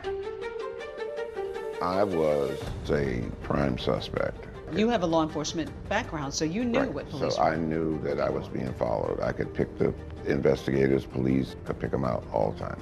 Jim had mentioned my name to them. He said, look at Marvin Marable. This was serious stuff. Oh, yeah. How worried were you? I was very worried.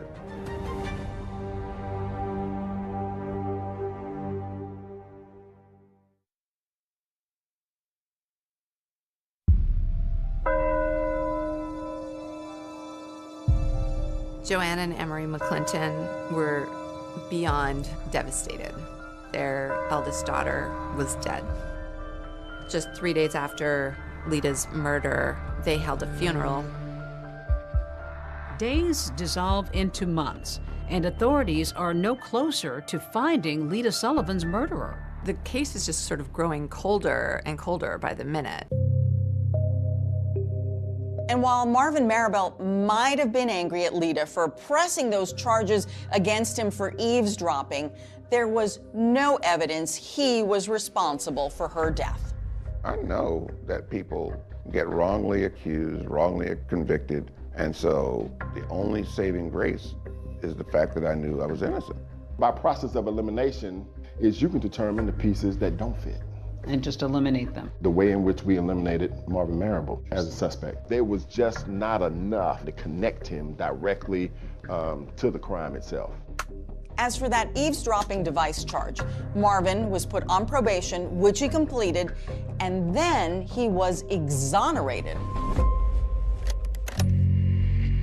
But on those recordings Maribel made, Lita had talked about other men, something that her soon-to-be ex-husband Sullivan pointed out to police. He made allegations that she was participating in extramarital affairs, and that perhaps this was the action of, you know, a disgruntled boyfriend. We have a lot of major players. At this point in the investigation, we have a lot of suspects. One of the first men police question is a professional athlete. Lita and him had been friends when she was in Palm Beach. The police quickly found out that he was in prison for drug possession.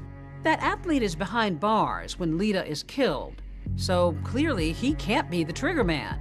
Then investigators turn their sights to a prominent Atlanta businessman. And he and Lita had been childhood friends, and they sort of rekindled their friendship.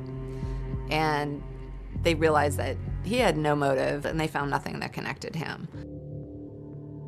Authorities also take a hard look at another suitor who had taken Lita to dinner the night before her death, and get this, had also given her 2 roses. The suspect was a man named Bob Daniel, and Bob had had an incident a couple months before the murder where, in a drunken rage, he came to Lita's house, smashed his car into the garage, and as the cops were taking him away, he said, "I'm gonna kill that." So, serious red flag. But that lead didn't go anywhere either. Bob had just had quadruple bypass surgery. You know, the police ultimately decided that Bob had nothing to do with it.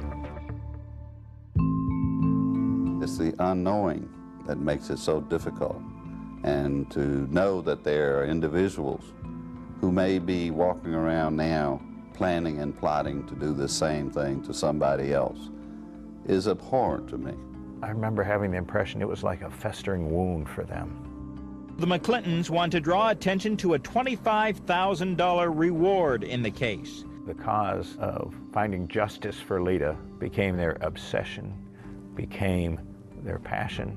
The reward is for the arrest and conviction of those individuals responsible for our daughter's murder. To catch Lita's killer, the Atlanta Police Department assigns 2 veteran detectives to the case. If Lieutenant Walker bears a resemblance to actor Billy D. Williams, Welcome Harris reminds one of Columbo, the dogged, disheveled detective of television fame. Building a murder case was like making a mosaic. You know, you get a shiny piece of glass here, a gem there. You put it together and you hope that from it emerges the shimmering image of a killer. This particular case deals with what I consider to be high society. It contains a little bit of everything. Intrigue, mystery. These days, a lot of murders are solved using DNA technology, ring camera technology. But back then, it was detective work. She was shot with a 9mm semi-automatic handgun. Most important thing found at the crime scene was the roses.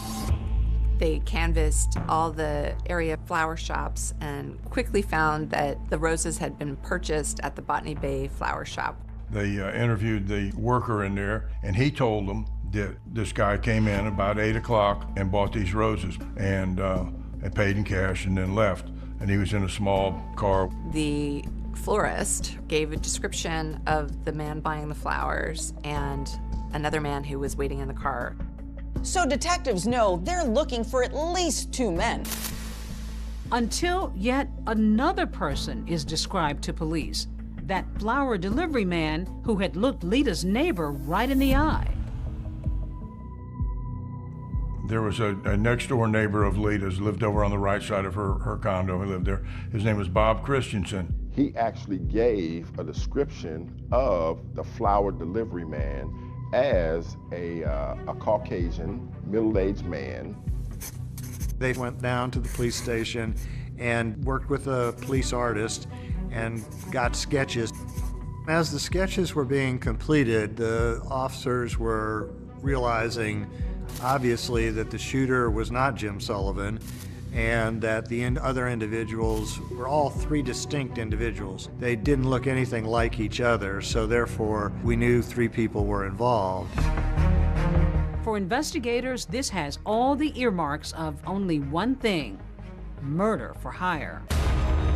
All the evidence pointed to a hitman showing up at the front door, posing as a flower delivery man, and firing a gunshot into Lita's head.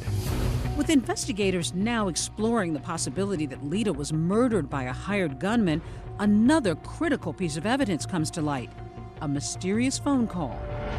And what they found was that on the same day that Lita was murdered, about an hour after the actual shooting, there was a collect phone call that was placed from a payphone right outside of Atlanta, Georgia.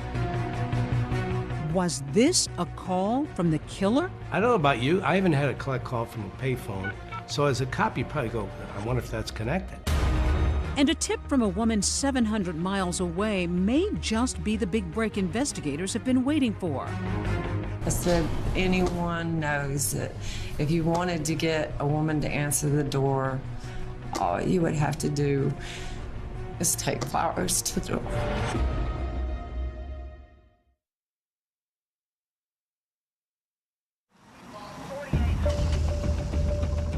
This was a huge puzzle of a case. A hitman showing up at the front door, posing as a flower delivery man, firing a gunshot into Lita's head. How did your puzzle-solving skills come into play?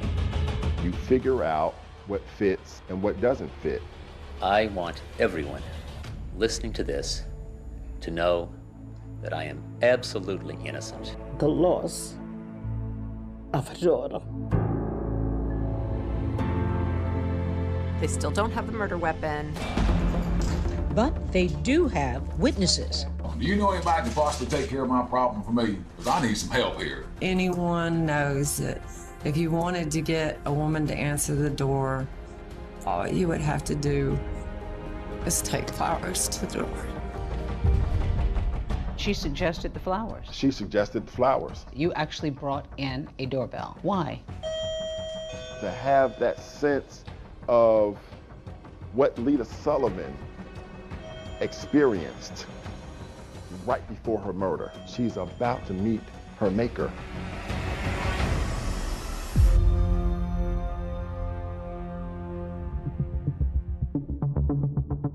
It's a deadly delivery of a dozen pink roses. 35-year-old Lita McClinton Sullivan opens her front door and is suddenly gunned down.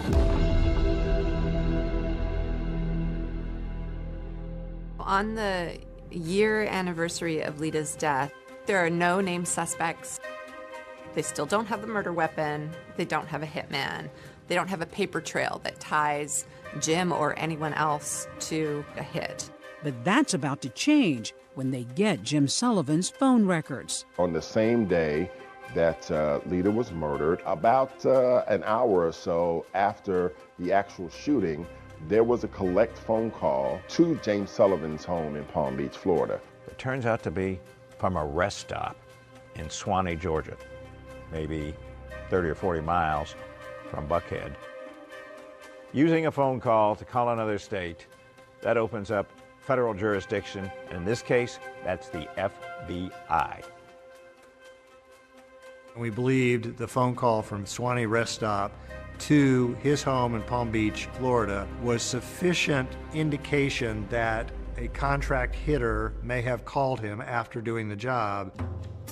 Enter Special Agent John Kingston, who takes a particular interest in that phone call and a whole slew of other calls Jim Sullivan made and received around the time of Lita's murder. I got a whole year's worth, 6 months before the murder to 6 months after the murder. Kingston notices a few calls, and one of them was to Bob Christensen, Lita's neighbor. When Kingston talks to Bob, he finds out that Jim had called Bob 3 days before the murder. Sullivan said, had he seen anything suspicious around Lita's townhouse? And Bob finds it strange. He hasn't talked to Jim in over a year. Bob Christensen shares something else with Agent Kingston. On the same day Jim Sullivan called him, 3 days before the fatal flower delivery, Lita heard a loud knock on her door at 5 or 6 in the morning. It was so early and so unnerving, she didn't answer it.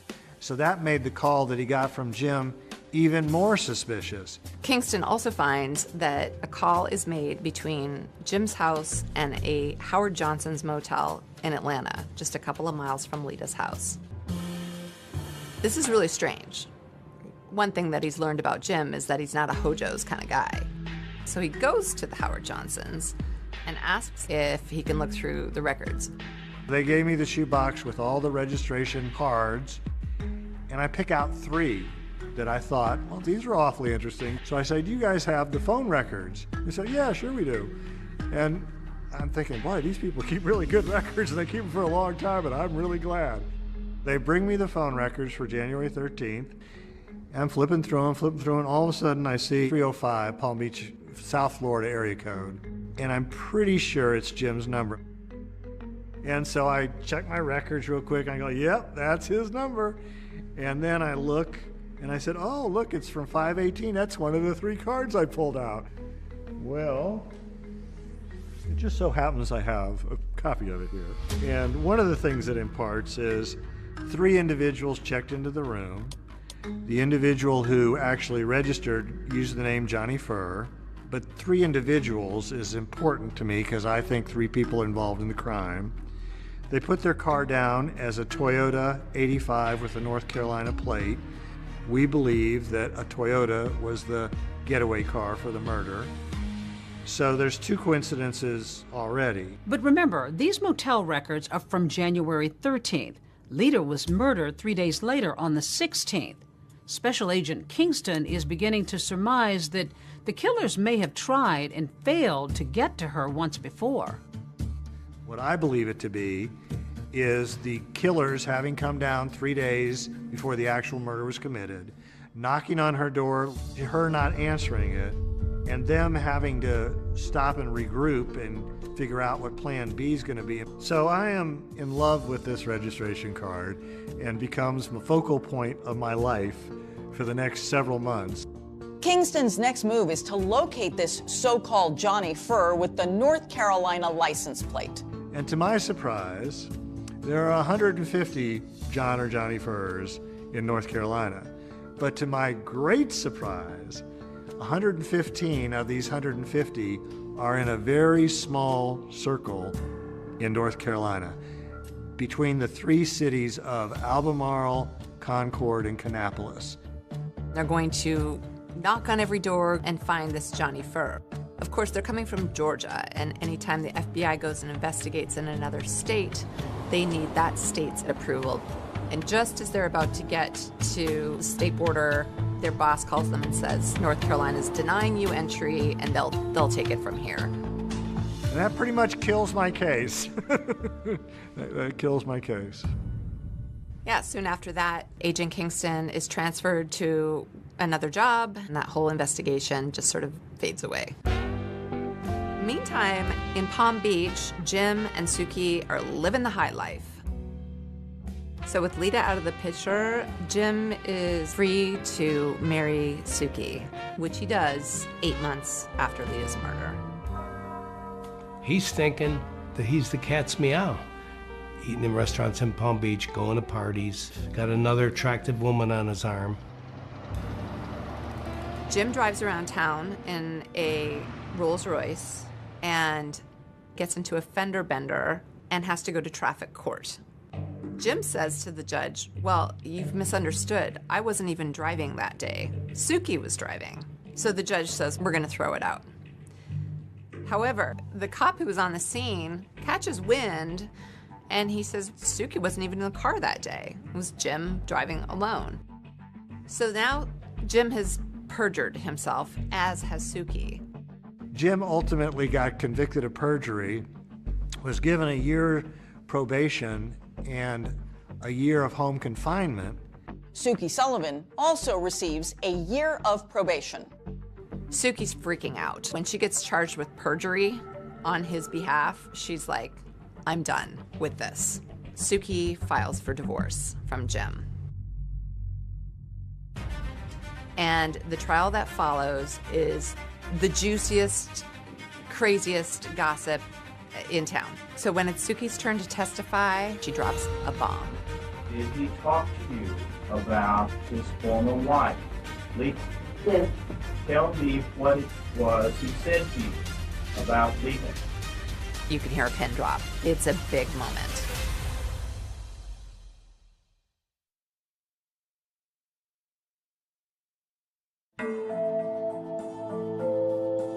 After 33 months of marriage, Suki files for divorce from Jim. Not surprisingly, it's another disputed divorce. But what might have been typical testimony about alimony takes a sudden turn in court. Tell me what it was he said to you about Lisa. He hired someone to better for her.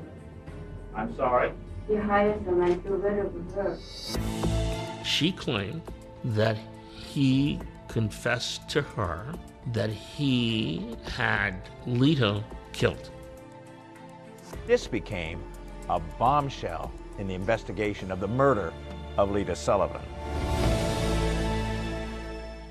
Suki Sullivan's divorce testimony may be big news for the FBI, but it has zero impact on the divorce judgment, which favors her husband, Jim Sullivan, in nearly every way. His divorce was complete, but his life with turmoil was just beginning. The opulent ocean-facing Palm Beach Palace may look like something out of The Great Gatsby, but while we watched, a new chapter in a crime story was unfolding. We develop information here at WSB. There's going to be a raid on Jim Sullivan's Palm Beach mansion, and that is the biggest break in the Lita Sullivan case since the murder itself. Investigators from the FBI, Atlanta Police, and the Georgia Bureau of Investigation were on the grounds of a mansion identified as that of James Sullivan. All of a sudden, Jim Sullivan is clearly in the crosshairs of federal authorities. They got a tip that Jim, now a convicted felon, has guns in the house. Of course, you're not allowed to have guns if you're a convicted felon. So they put together a sweeping affidavit to get a search warrant. We did see a number of guns loaded into a car and this box carried out. When they found the guns, he was in violation of his probation, and so he went to jail for 9 months. All this time, a federal grand jury has been convening in Atlanta. They've got what they found in the mansion. They got what they found in the phone records. They've got Suki Sullivan. They've got the neighbors. What they don't have are the identities of the hit team. There's a problem, though. We, the federal government, have a 5-year statute of limitations, which is going to be up on January 16th of '92. With 5 or 6 days to go before it expired, the U.S. Attorney made a bold decision. We're going to take our best shot with what we got right now, so they indict Jim Sullivan. Jim Sullivan is indicted on multiple counts of arranging Lita's murder for hire through interstate phone calls. Millionaire James V. Sullivan is on trial in connection with an alleged murder for hire plot. Here he arrives for the first day of trial testimony. It was a trial that transfixed Atlanta. I mean, it was something we were covering on basically a daily basis, but we couldn't have it on camera because it's federal court. It looks like the family is finally gonna have some accountability for the murder of their daughter, Lita. The prosecution suggests the killers were calling Sullivan from the rest stop to say the job was done. The defense suggests otherwise. Jim Sullivan is lawyered up with the best criminal defense lawyers that you can find anywhere in Atlanta and maybe in the whole country.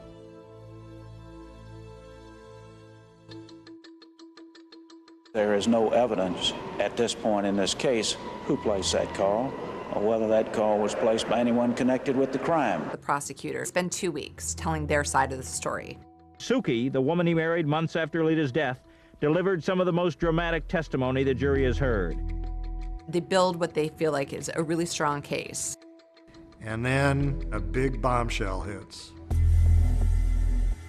The judge says, I'm forced to dismiss this case for lack of evidence. Judge Marvin Shube ruled that, in effect, even if Sullivan may have been involved in the murder for hire, the government fell short in proving the phone calls related to the murder. This is one of the most difficult decisions I had to make because I firmly believe in the jury system. And then he looks at Jim and he says, you've been acquitted. Is over. The family at that point, I guess, is just sort of at a loss. How devastating was that for them? They felt like the justice system had let them down. I was not expecting this. It's extremely difficult. The system today is weighed in the favor of the defense. James Sullivan seems to have gotten away with murder. But Lita's parents aren't giving up. They file a wrongful death suit in Palm Beach, Florida, and they win. We, the jury, return the following verdict. The jury deems that Jim is guilty of wrongful death. Total damages of the estate of Lita McClinton Sullivan, $4 million. But Sullivan is able to hide his assets and not pay any of the civil judgment. Jim Sullivan appealed their civil judgment, and he won by having the Florida court say that they had filed it after the Florida statute of limitations. Once again, Jim has wiggled out of any responsibility, and the family is left dumbfounded. Until a call is received out of the blue. A young woman comes forward. It proved to be the break in the case that everyone was looking for.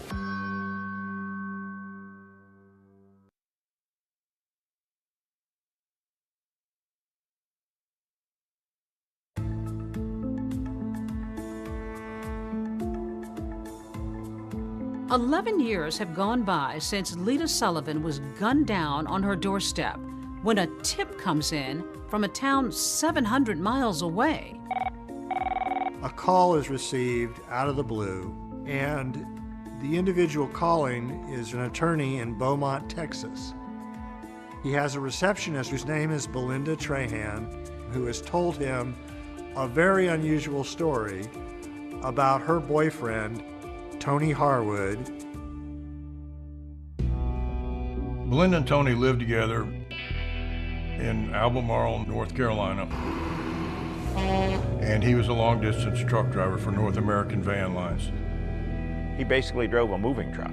Belinda tells her boss about a time that Tony came home from a long-haul trucking trip and said that a rich white man in Florida offered to pay him to, quote, take care of his black wife in Georgia.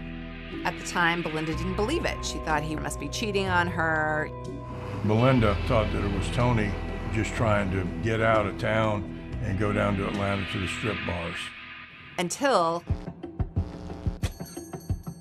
he took her to meet this rich white guy in a diner somewhere, and he got a wad full of money. She says he sits down briefly in their booth and gives Tony Harwood the balance owed for the hit on the man's wife. Belinda Trahan tells her boss that soon after this bizarre trip, she broke up with Tony Harwood and moved to Texas. But now, 11 years later, she says that he mysteriously reached out to her again, asking her to meet him at a nearby truck stop. She's afraid that he may commit harm to her. And it's this new tip from Belinda Trahan that sends Georgia authorities to the Lone Star State, turning up the heat on an otherwise cold case. Georgia Bureau of Investigator Agent John Lang takes a detective from the Atlanta Police Department and goes down to Texas to talk to Belinda. She was with Tony when they met this mysterious man at this diner that they were meeting at. We wanted to show her a lineup of pictures in hopes that she could pick Sullivan out of it. And she takes her pink fingernail and taps right on Jim Sullivan's face and says, "This is the man."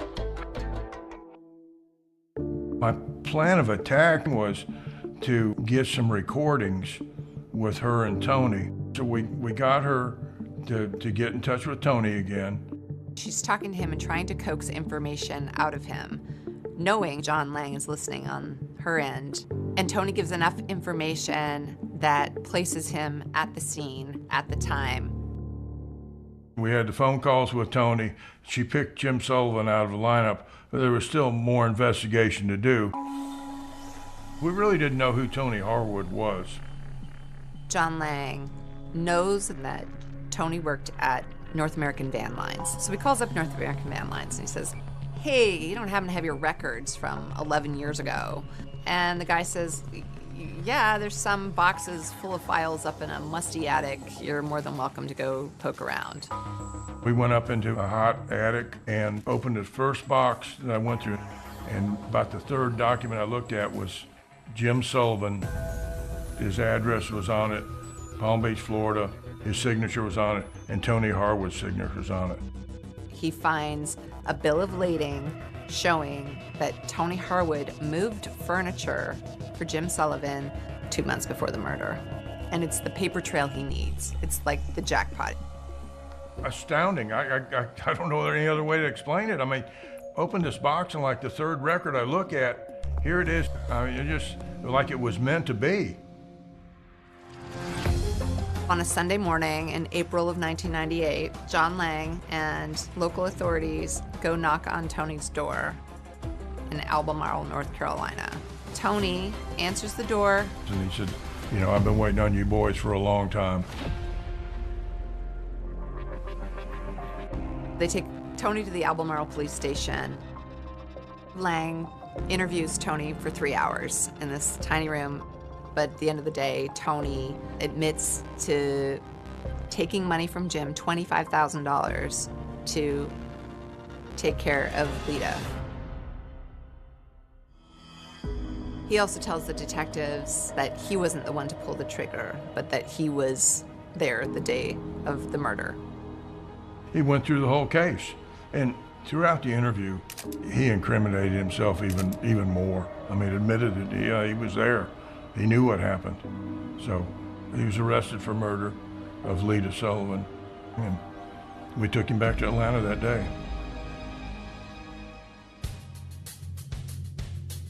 After Tony's arrest, things moved pretty quickly. We are here today to announce the issuance of a warrant for the arrest of James V. Sullivan. They got enough to get Sullivan, and now boom. Sullivan hears of this and blows. He takes off. We have reason to believe that he's outside the country. He's just gone, vanished. Investigators say he could be anywhere. He is nowhere to be found.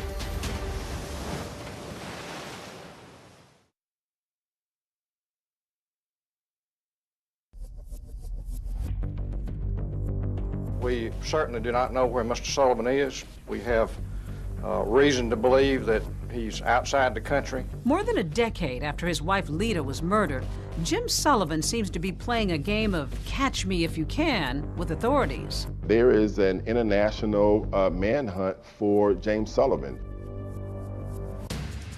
Well, Jim had moved to Costa Rica, actually bought a home there. In 1998, after an arrest warrant was issued for him, he immediately, like that night, went to Panama.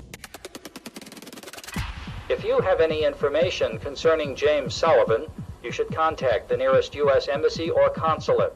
We didn't know exactly where he had flown from Panama, and we didn't know exactly where he had gone. His trail goes cold. They put him on Interpol, and it was just cold. They've tapped phone lines, anybody that he might have called, and he's called no one, not even his mother. There was a few tips that came in. The tips are just dead ends. The McClintons, they're dumbfounded that this guy could, get away again. But in late 1999, with Sullivan still completely off the grid, the heartbroken Emery and Joanne McClinton do get some good news. Last week came this, a court decision reinstating a $4 million judgment against Jim Sullivan in connection with a wrongful death case brought in effect by Lita's estate. Lita's family and law enforcement officials hope that a renewed hunt for Sullivan's money will help smoke him out. Where you find Sullivan's money, you're going to find him close by. But even this goes nowhere. Fast forward to 2002. There is no sign of Jim Sullivan. We tried every effort in our arsenal to try and locate him, to put him on the FBI's wanted list, but to also put him on the top 10 list, which is very unusual. You don't get on the top 10 list very easily. Then we also featured him on America's Most Wanted. The most recent picture we have of Sullivan is at least 5 years old, so the FBI age-enhanced this photo, which may bear a closer resemblance to Sullivan's appearance today. If you recognize James Sullivan from either of these photographs, call us now at 1-800-CRIME-TV. A man sees America's Most Wanted on television and goes, I know that guy. He lives in my condo complex in Chiam, Thailand. And sure enough, he calls the authorities. He went to Panama, to Venezuela, and eventually to Thailand, where he got a beachfront condo. He spends his days walking on the beach, sitting by the pool, occasionally playing tennis, as though no other troubles in the world. The Thai police knock on Jim Sullivan's door on July 2nd, 2002, and say, you're under arrest. The McClintons can hardly believe it. Individuals behind us.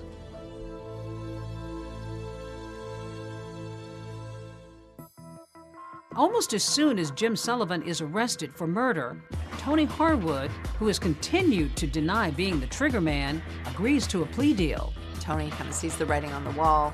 Harwood just decided that he would plead guilty, the negotiated plea for manslaughter, and in turn, that he would testify against Jim Sullivan.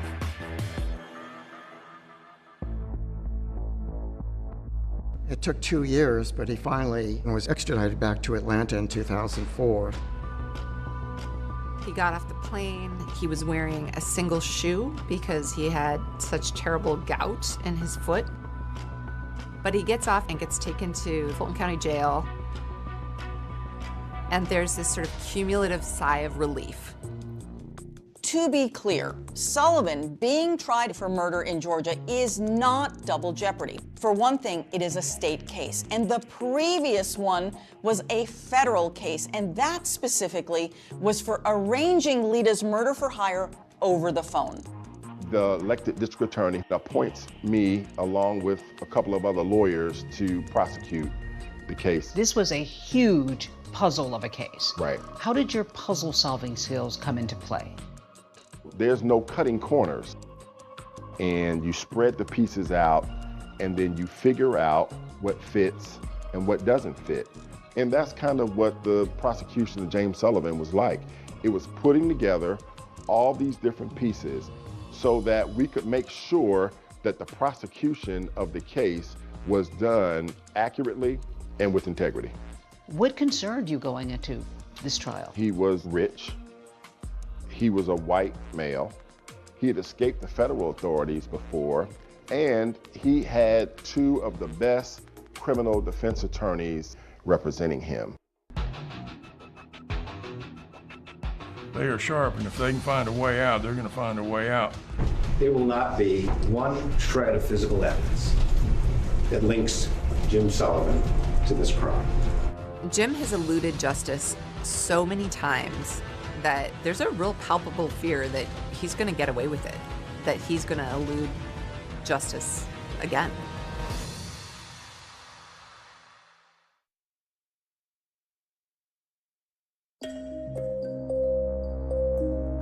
After nearly 20 years, Jim Sullivan is finally on trial here in Fulton County for the murder of his wife, Lita. For her heartbroken parents, this day couldn't come soon enough. The pain, believe it or not, it increases. It does not decrease. The shock decreases. The depression decreases. But the pain continues. It was an A-team of prosecutors, great courtroom performers. Clint Rucker was the lead prosecutor, and Anna Green, Kelly Hill, Sheila Ross. And the evidence will show that the person who sent that hitman to Lita's door is the only person in the world who could have profited from her death It is the only person in the world who met Tony Harwood and paid him off for killing her, and is the only person in the world who fled halfway around the world to avoid facing you. Jury was 9 women and 3 men. The jury is also racially mixed. Jim Sullivan had Ed Garland and Don Samuel, again, the people who won that big courtroom victory against the feds. What the state relies on is 2 types of evidence. Circumstantial evidence, and then the testimony of con men. The state initially started out the nature of the crime and what happened that morning. I heard 2 sounds. They sounded to me like steel hitting steel. I just didn't want to believe that it was a gun. And so I hesitated for a second, and then I really knew that it was a gun. She was able to squeeze my hand each time I spoke with her, like she understood what I was saying. And for many, many years after this, I thought that's all it was. And then one day I realized that she was comforting me more than I was comforting her. That was the sort of lady I felt she was. They had the phone calls that the FBI had found.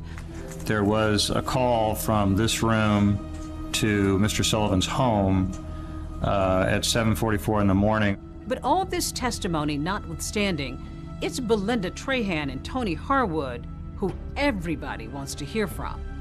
Belinda Trahan was the most important witness in the case. He told me that some white guy who wanted to take out his black wife. I didn't believe it. Why not? I've been with him for 3 years, over 3 years. I mean, I figured he met someone because we were on the outs. Most chilling about Belinda's testimony is that she confirms that there was at least one failed attempt on Lita's life. She testifies that when Tony had gone to Lita's house on January 13th, that she didn't come to the door. They drove back to North Carolina and told Belinda that, you know, it didn't work. But Belinda testifies that hearing that from her boyfriend left her incredulous. I said, just don't even lie to me. I said, because anyone knows that if you wanted to get a woman to answer the door, all you would have to do is take flowers to the door. Did you in any way mean for that to be a suggestion as to how to get the job accomplished? No, not at all. Here's Belinda Trahan, and she is falling on the sword about what she did. She suggested the flowers. She suggested the flowers, and she admitted that on the stand. You brought in the diner booth where they sat. Why couldn't you just tell the jury and show pictures? I want you to see the puzzle once it's all put together. Yeah, I can show you the box. I can show you a photograph of it, but when I put it together and I show it to you, you'll never forget it. Pushed the paper across the table like this, and then Tony put his hand on it and took it from there. And there was a particular moment when she is asked to stand up in court and identified the person she witnessed give Tony Harwood an envelope full of money. Please, point him out. It's right there. He can't even make eye contact. Your Honor, may the record reflect the witness has identified the defendant, James Sullivan. But if prosecutors feel like Belinda Trahan's testimony is helping their case, they have to know that it's just as big a risk to put Tony Harwood on the stand. Can you show the jurors the body language Mr. Sullivan used and the tone of voice, if it's possible, that he used when he was explaining to you that his wife, Lita, was a problem? You know, I've got this wife of mine up in Atlanta, and she is just trying to take everything I've got. And I don't know what to do about it. I need someone to take care of my problem. Do you know anybody that can possibly take care of my problem for me? Because I need some help here. We could prove Tony Harwood and James Sullivan actually met each other. So I spent the first part of Tony Harwood's examination confirming his signature on the hotel receipt. And I put signature, Johnny Fur. The fact that he actually went to the flower shop. Who actually went inside the flower shop to purchase the flowers? I did. They had Tony Harwood saying that he was the one who made the collect call to Jim Sullivan's house. What did you say to him? I said, Merry Christmas. And he said, I understand. And that was it. What were you trying to convey to Mr. Sullivan by giving him that signal, those code words? That his problem was taken care of. The defense had their chance to cross-examine Harwood. Not a single question. The two key witnesses were, of course, Belinda Trahan and Tony Harwood. And so, in closing arguments, the defense assailed their credibility. You should reject everything that came out of his mouth. Harwood says envelope in the bathroom. She says an envelope at this booth over here. Garland presents to the jury a letter-sized envelope stuffed with bills. Harwood had said it was all cash in $20 bills. See, oops, some of it fell out, and some more. It won't fit in an envelope. The whole story just doesn't make sense.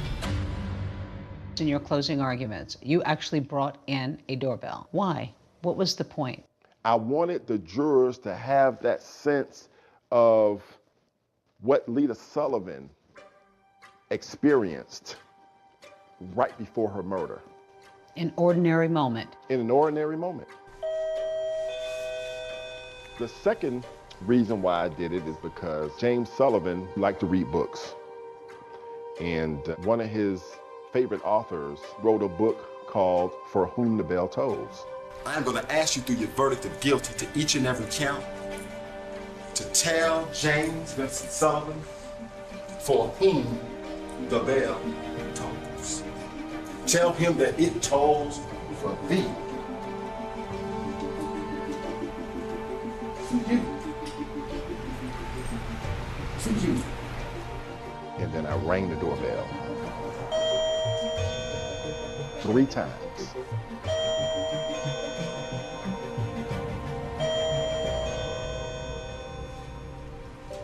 As the jury goes out to deliberate, I think there's a real fear. Are they going to do it this time, or is it going to be like every other time? I do not see this as a slam dunk for the state. There's this anxiety. You're worried, but you're hopeful. I don't care who you talk to that does this kind of work as a litigator. They will tell you, oh, I can look at the jurors and I probably can tell you what they're going to do. No, you don't. You don't.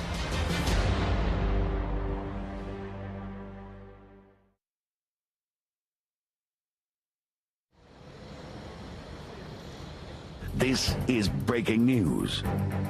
We do have breaking news at this hour. The jury having reached a verdict in the trial of Jim Sullivan. The jury came back within a few hours on the same day.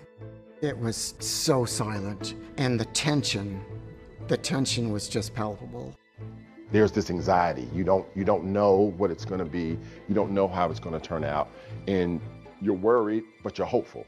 It's hard not to think of Lita's family, her parents especially, after so many fits and starts to win justice for their firstborn child. It comes down to this moment. The judge says, "Ma'am, would you publish the verdict?" And then from that moment until they get finished, nobody is breathing. Count 1, malice murder. We, the jury, find the defendant, James Vincent Sullivan, guilty of malice murder. I got a chance to hug Emory McClinton. I had never been hugged so tight before. This was his baby. And we had finally, after 19 years, brought that man a sense of satisfaction. I'll never forget it. The conviction of James Sullivan was the biggest puzzle that I had solved in my career And it is one that gave me the most satisfaction that I had ever experienced as a prosecutor. The court hears victim impact statements. What a loss it was to have Lita gone from their lives. I dream of Lita often. She is smiling and walking in my direction, and I in hers. But we never reach each other.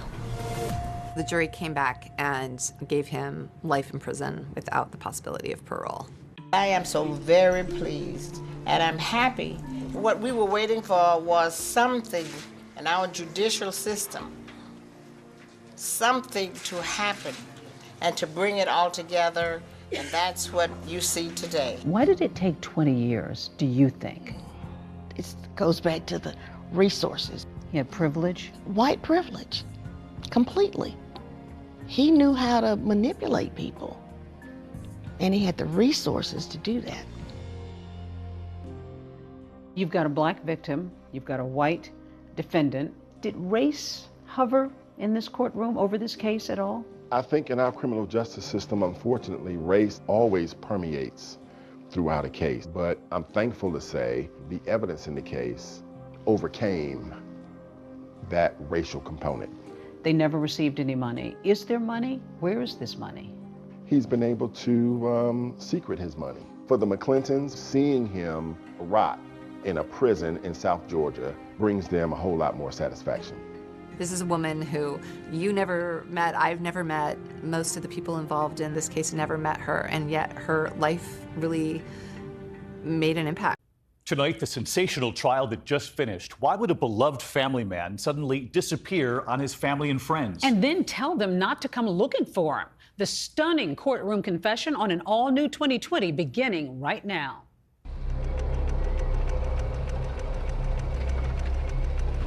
I'm living in the Twilight Zone and I can hear the theme song going on. He opened the door and he was covered in blood. He was here one moment, gone the next. There's no goodbye, there's no I'll talk to you later, there's no nothing. He was gone. They were getting these weird messages. Roses are red, violets are blue, my wife is a whore, your husband is too. My family and I are begging you, asking for your assistance. Nothing added up. Nothing made sense. Had she ever mentioned anything about Mike, concerns about Mike? She's sobbing. She's just, I know he's coming around. There's stuff, doors that were closed or open. And Rory told her that Mike got picked up in a black SUV one day, never came back. And I started putting those pieces together. It made it alarming. It gave me chills. Everything that had been happening for the last 2.5 years was likely a lie. There was just more and more twists and turns. They asked, well, when's the last time you seen him? And frankly, I said, years. What?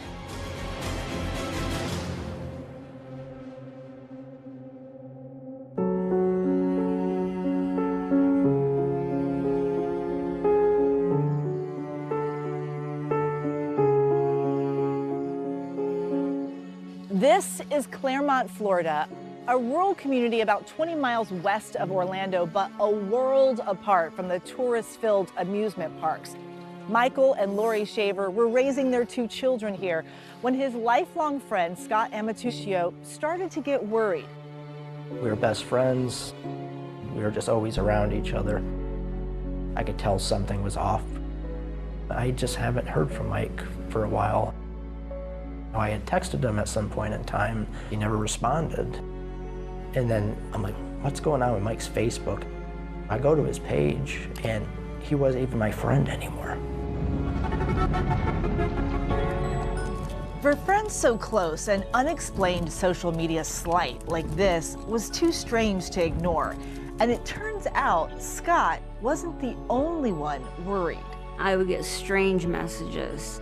We were just questioning it, like, is he having that many troubles that he has to turn away from his family? The communication went down and it seemed to be it was just a text or a social media Facebook message. We had conversations all the time about, where's Mike? Have you seen Mike? Have you heard from Mike? Someone said Michael just took off in a black SUV and never came back. None of this adds up. Clearly something wasn't right. Michael was missing. He was here one moment, gone the next, just gone. Everybody's hair was raised, and what's going on? It was that concern that started the unraveling of a years-long mystery as deep and dark as the lakes that surround this place.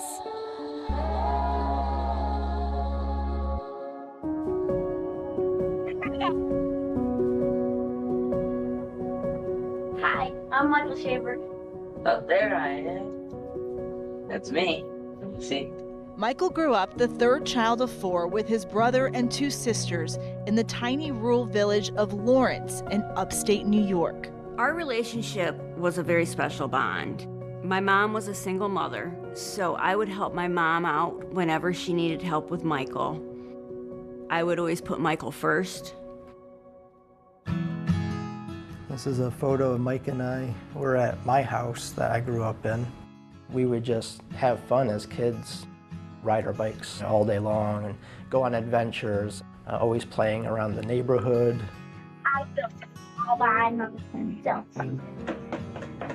He was great at playing drums. Eventually he learned to play guitar.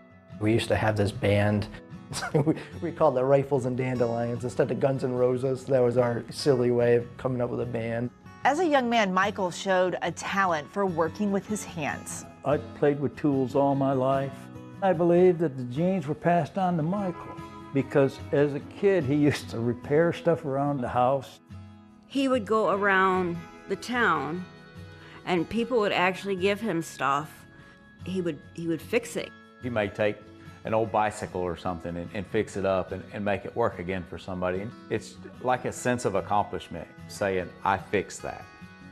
One time, him and his friend built an airplane out of wood in the backyard. And I swear if they'd had a motor, they would have taken off with it. It was really something. You should have seen it. Michael's love of tinkering with things, I believe, led him to wanting to work on airplanes. And then as he got a little older, he wanted to learn how to fly. Flying wasn't the only thing Michael loved. By the time he'd gotten to high school, his head was also in the clouds for Lori Paddleford, seen here in their yearbook. We all grew up together. It was around 7th or 8th grade. Mike had a crush on Lori. He wanted to figure out the best way to ask her out. We had come up with this great idea of playing Boys to Men in the background.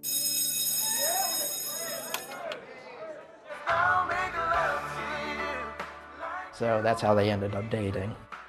I don't think I really understood how serious it was until after they graduated. Then they were talking about marriage. This is a picture of Mike and I at his wedding. I was his best man, and this was us together. Their wedding was beautiful.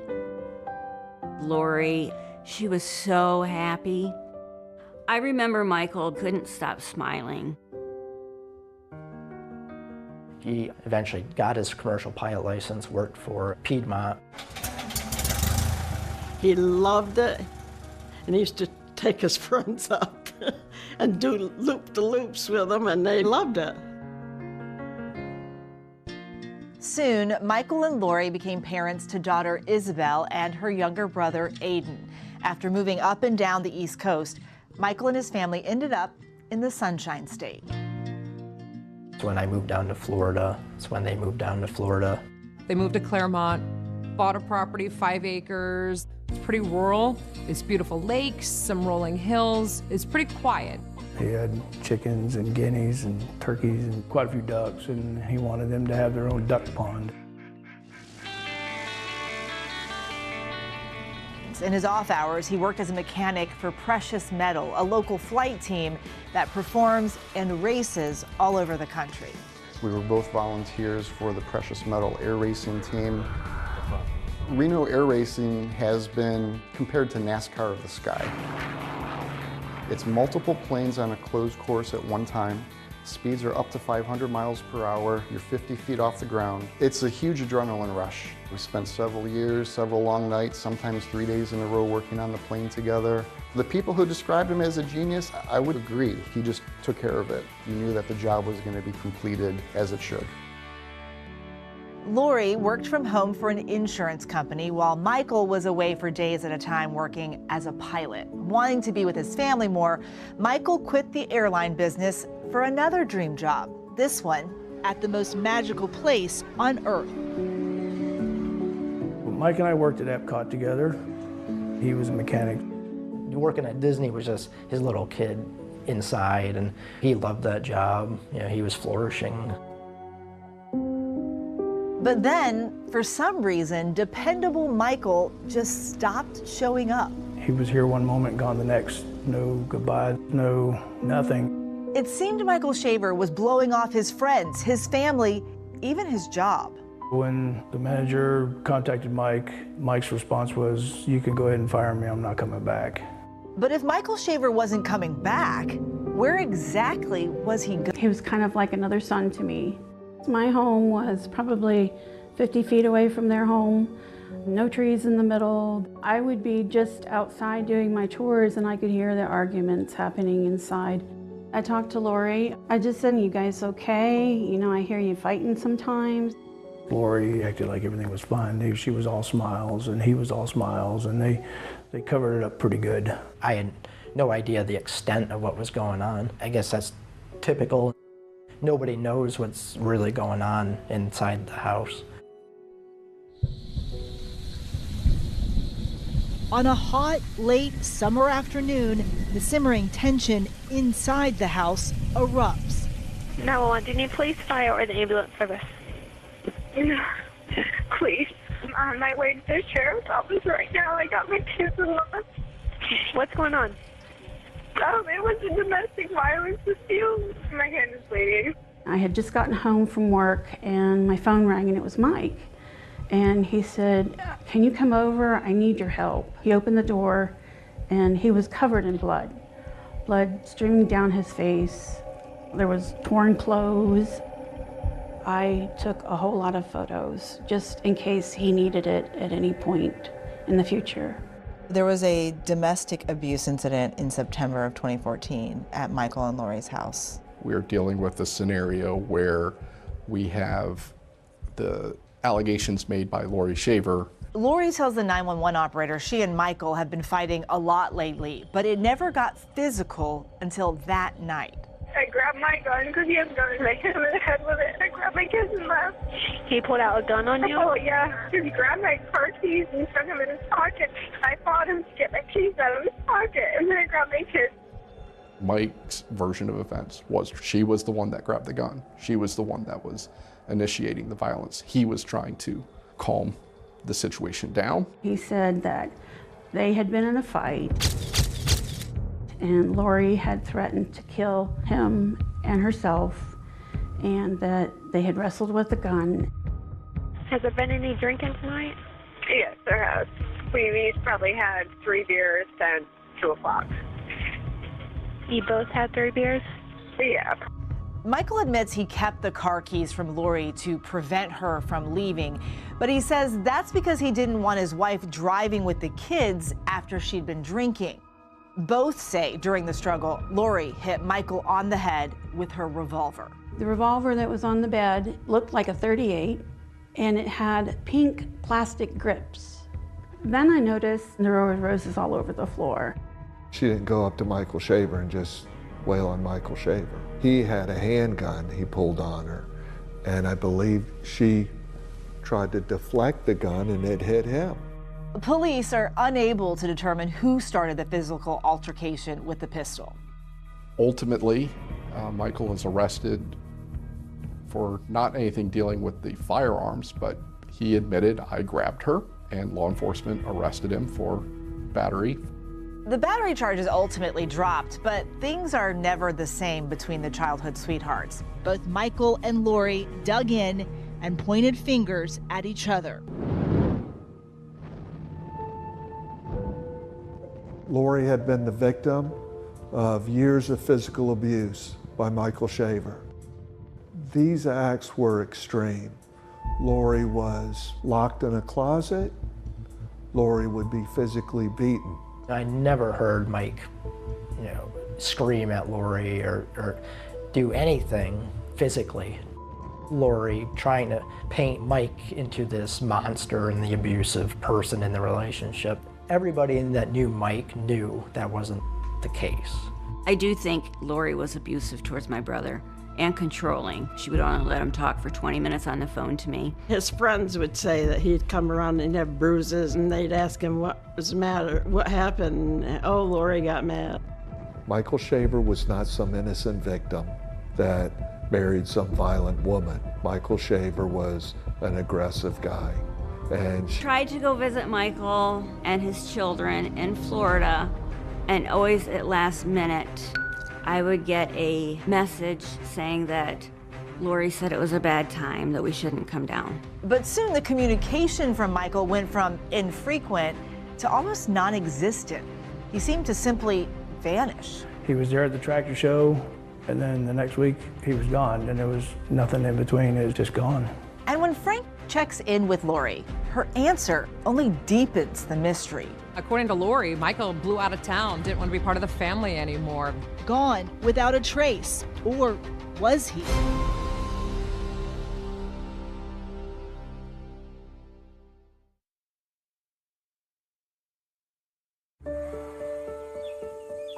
Michael and Lori had a roller coaster relationship, but in the fall of 2015, things seemed to be going well. So well that Michael has moved back in with Lori and the kids. I know that he went home and that they were trying to work things out.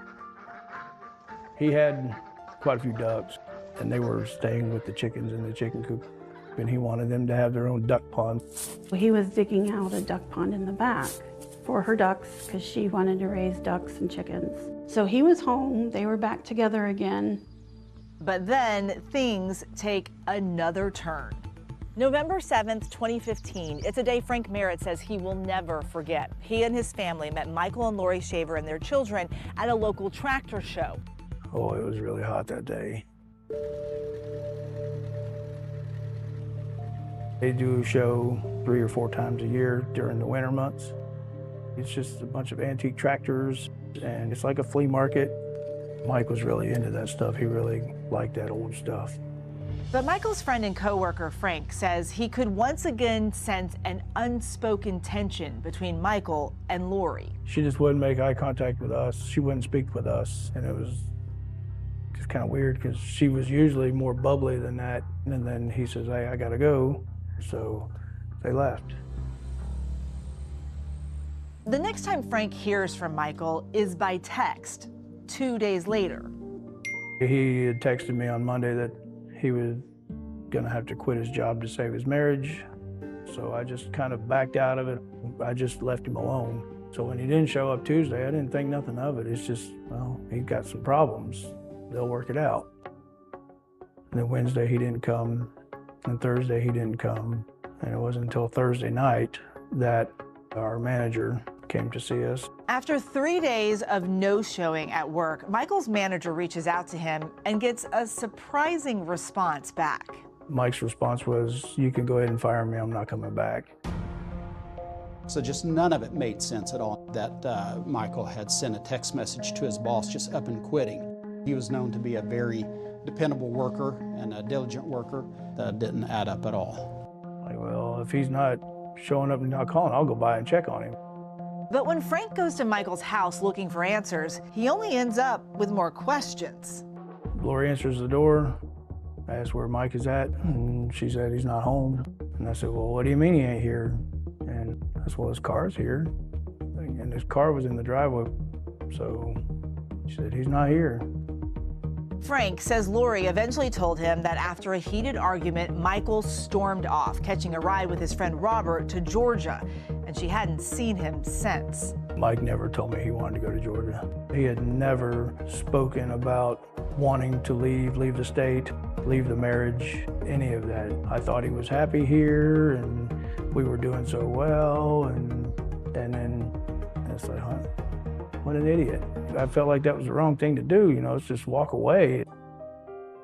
I reached out to Lori through Messenger on Facebook, and I said, "Do you know where Michael is?" And she said, "No, he left the kids, he's not paying child support."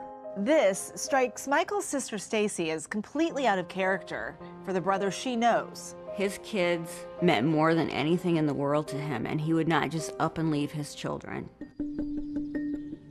And when I was texting with him, he says, I'm never coming back, and just wasn't answering his phone, never coming back. I knew they were having some marital problems, so I felt like he needed some space. He doesn't want to be involved with this craziness. Could Michael have finally had enough of his rocky marriage and decided to ditch it all, his job included, and head north to start over? It was his dream job. He would never quit. Nothing added up. Nothing made sense. What was strange and unusual about the messages that Mike was sending to his friends and family? The common theme of all of them would have been, leave me alone. I don't want to have anything to do with you. Just leave me alone. I don't have family. He didn't want to be found. He wanted to be left alone. He was not coming back. He had abandoned his family and he was gone. These text messages were completely out of character for Michael. I think that the family really noticed that very quickly. Michael's niece, Desiree Ruggles, got this text from him, flat out saying, I don't have a family. Is there a reason why he's pulling away from our family? Because he doesn't talk to us anymore? Does he just need time? And I got a little angry, and I'm just like, you know what? If you don't want to be a brother, don't be a brother. Just when it seems he's gone for good and his wife Lori is moving on, Lori met Jeremy at a park, and their children began to play together. Michael Shaver seems to show back up. Had she ever mentioned any concerns about Mike? Yes. She goes, I know he's coming around. I know he's harassing me. There's doors that were closed or open. And I'm like, you need to get a restraining order.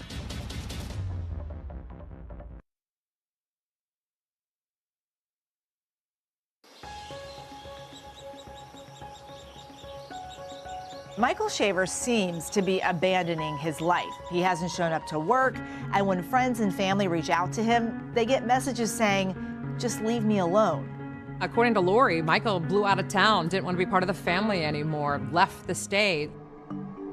Over time, with no sign of Michael, Lori moves on with her life, meeting a new man, Jeremy Townsend, or Jay, as he's often called. He's in the military or was in the military. They ended up exchanging numbers, and a relationship developed. Lori's fresh start also includes getting fit. She starts working with a personal trainer named Rebecca Filmer. That a girl? Way to work, way to work. How did you meet Lori? So I originally met her at Gold's Gym. I met her through her then boyfriend, Jay Townsend. He introduced us as his girlfriend at the time. She had just lost a lot of weight and she wanted to start working out. Lori was super sweet. She was just someone that was very easy to talk to. She liked going out to dance and stuff. So we just kind of connected. Now you end up becoming roommates. You moved in this neighborhood with her. Yes, we became friends pretty close. So close that Lori confides in her about relationships with men, including what Lori says was a difficult marriage to Michael Shaver. She told me she was in this relationship that he made her feel bad about herself. And I started to understand why she wanted to lose so much weight, why she was so focused on her appearance. I mean, in session, she'd be in the mirror, like fixing her hair and making sure everything was just so. And even though it seemed Michael had initially skipped town, Rebecca says Lori told her that she started to sense that he was back. There was a time we're sitting in the living room and she's sobbing. She's just, I know he's coming around. There's stuff, doors that were closed or open. And I'm like, you need to get a restraining order, if it's getting that bad. She says, no, I don't want to be bothered. It's just going to kind of open up a whole nother can of worms. Rebecca says Lori told her that she was divorcing Michael once and for all and moving on with her life. And she goes, oh, I had the court appearance to settle their divorce.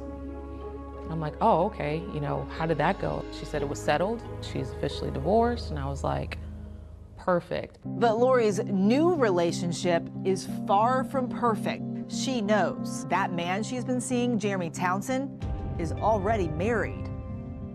Jeremy's wife didn't know about Lori. And Jeremy doesn't seem to be leaving his wife anytime soon, something that texts between the two show was creating a strain on their relationship. In April 2016, Jeremy's wife, Vanessa, gets a surprise. She's at work one day when she receives a flower delivery, but it's not from Jeremy. The delivery comes with a strange card. Roses are red, violets are blue. My wife is a whore. Your husband is too. Sorry about this. Check your Facebook message. We need to talk. Mike. Then Jeremy's wife goes onto Facebook and finds a message from Michael Shaver informing her of the affair. He says he's installed a spy app on Lori's cell phone, and he includes screenshots of texts and explicit photos between Jeremy and Lori. Basically, Mike was outing this affair. Lori's relationship with Jeremy implodes after his wife finds out. It was clear that he wasn't going to be leaving his wife. They were going to work it out, and him and Lori were over. Lori moves on from Jeremy pretty quickly to another guy, Travis. Travis Filmer was a youth leader at a local church. Lori met him through Rebecca. I didn't know anything about her, but from appearances, she was really put together. I knew that she had kids. I saw how she interacted with the kids, so for me, that was a very important thing. I've always wanted kids. I've always wanted a family. I know when I was a kid and my parents got divorced, it destroyed me. The sparks between Travis and Lori first flying during a bonfire get-together at Lori's house. Her smile is the one thing that just, stood out to me. It drew me to her. After that night, it was Travis this, Travis that, and I'm like, oh my God, here we go. I think she has a type. When I've seen pictures of Mike and the way that he would dress, it was similar to Travis. We ended up going out to dinner. We just hit it off. We had a lot in common and decided to keep seeing each other. Lori also told Travis details about her relationship with Michael. From the things that she described to me, it was a very bad situation. She had told me that they were divorced. And I did ask if she was receiving any child support. And she told me that she wasn't, that he didn't want anything to do with the kids. I'm Kendall Windsor. I'm Travis Filmer's mother. Lori was lovely. It was like he was with us one day, and then the next thing you know, he's living with Lori. This is the person I want to be with. Not only did I fall in love with Lori, but I fell in love with Aiden and Isabel too. Travis and Lori's love affair is moving quickly, and on New Year's Eve 2016, they decide to have a wedding ceremony right here in Lori's backyard. We had friends, family come over. It was fantastic. I was told they were getting married this day, that time, and I showed up. Lori had fixed up the 5-acre property prior to the occasion, putting in a backyard fire pit. The couple later etched their initials into the concrete around it. Lori walked out to the Brantley Gilbert song, Fall Into Me. And so we're sitting on bales of hay. My dad walks her down the aisle.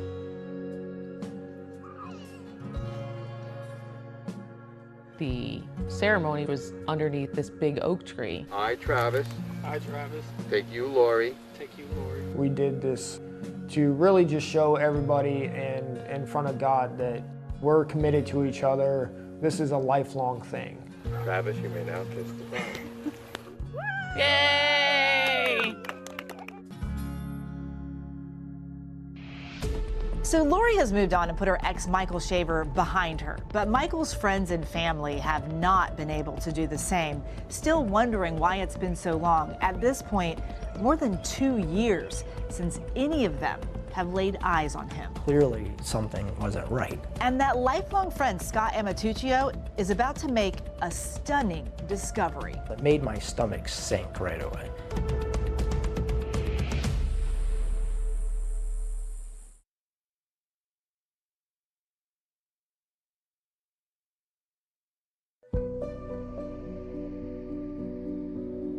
New Year's Eve 2016, Lori Shaver and Travis Filmer had a wedding ceremony in their backyard.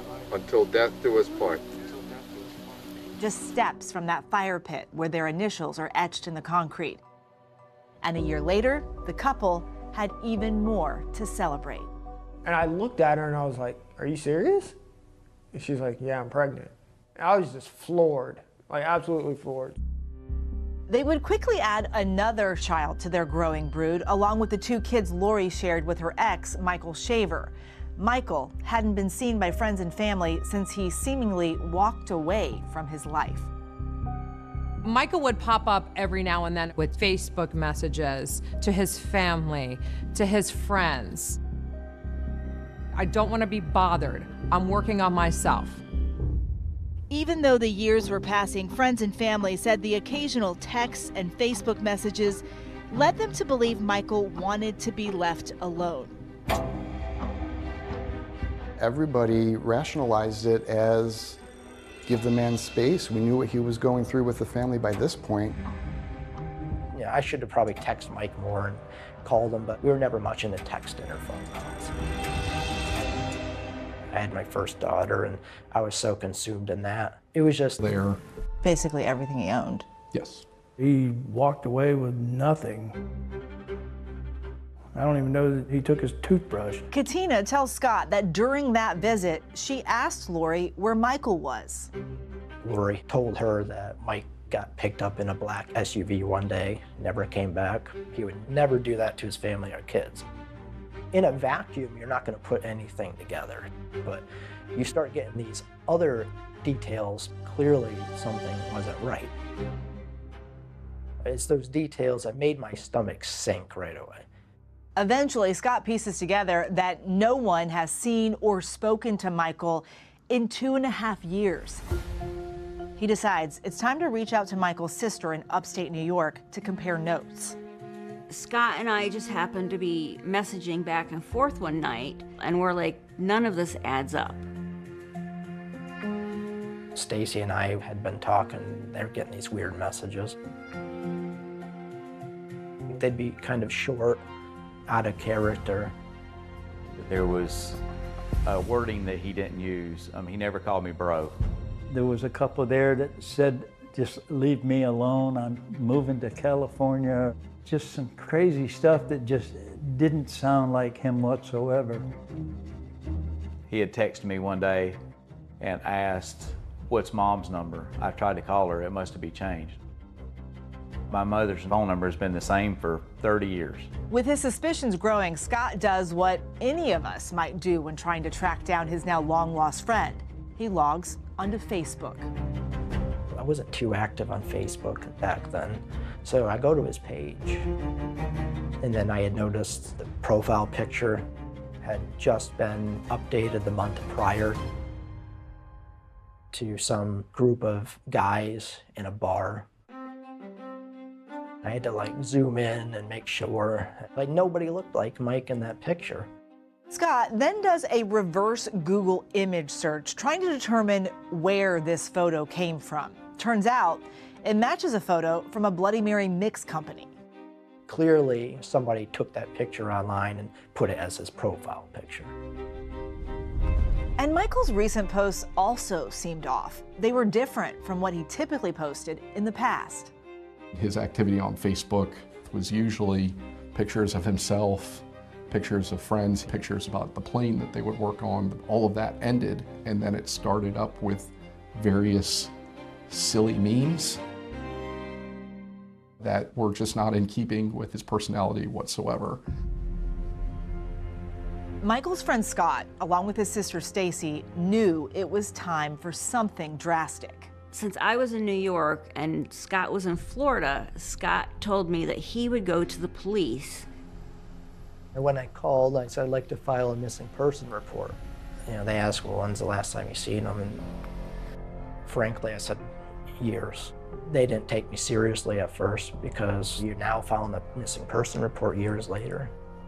Scott is able to convince police in Florida that his concerns are serious enough to warrant a welfare check.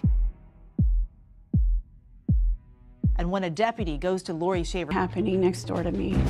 That's when you knew something was up. We just started asking her questions about the whereabouts of Michael Shaver. Did she say why he left? What happened? She did not. She has no idea where he would be. Lori called me crying, saying the police are here and they're looking for Michael. He proclaimed he had the special skills to kill somebody. When you walked out here, were you immediately surprised? I really started getting chills up my back. But what about the chills when a totally unexpected person confesses? Everyone was just like, what? When you have a witness take the stand that says, I had a role in it, that's pretty incredible. I know it sounds weird. I know it does. The reality was that he was digging his own grave. That was one of the most bizarre videos I've ever seen.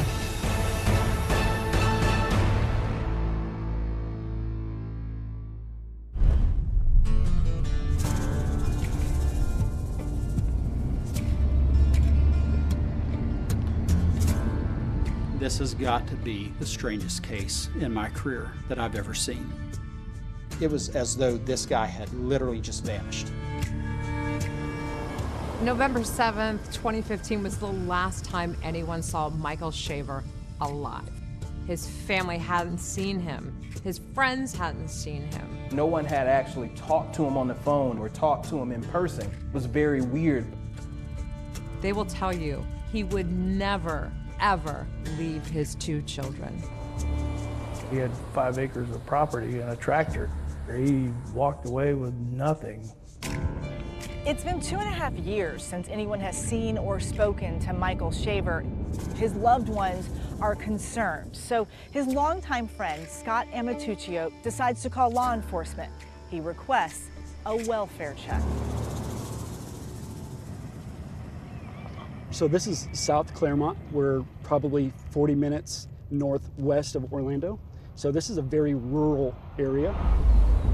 Corporal Corey Anderson was one of 2 deputies that respond to the welfare check call that day in February 2018. It was out of the ordinary. I haven't seen a call like that in a long time. What about it felt unusual to you? Usually a well-being check is, hey, I haven't heard my friend in a while. Can you go check on him or have him call me? Not anything like he's missing, he's not responding to calls, he's making posts that aren't like him to make. People just don't up and leave, you know?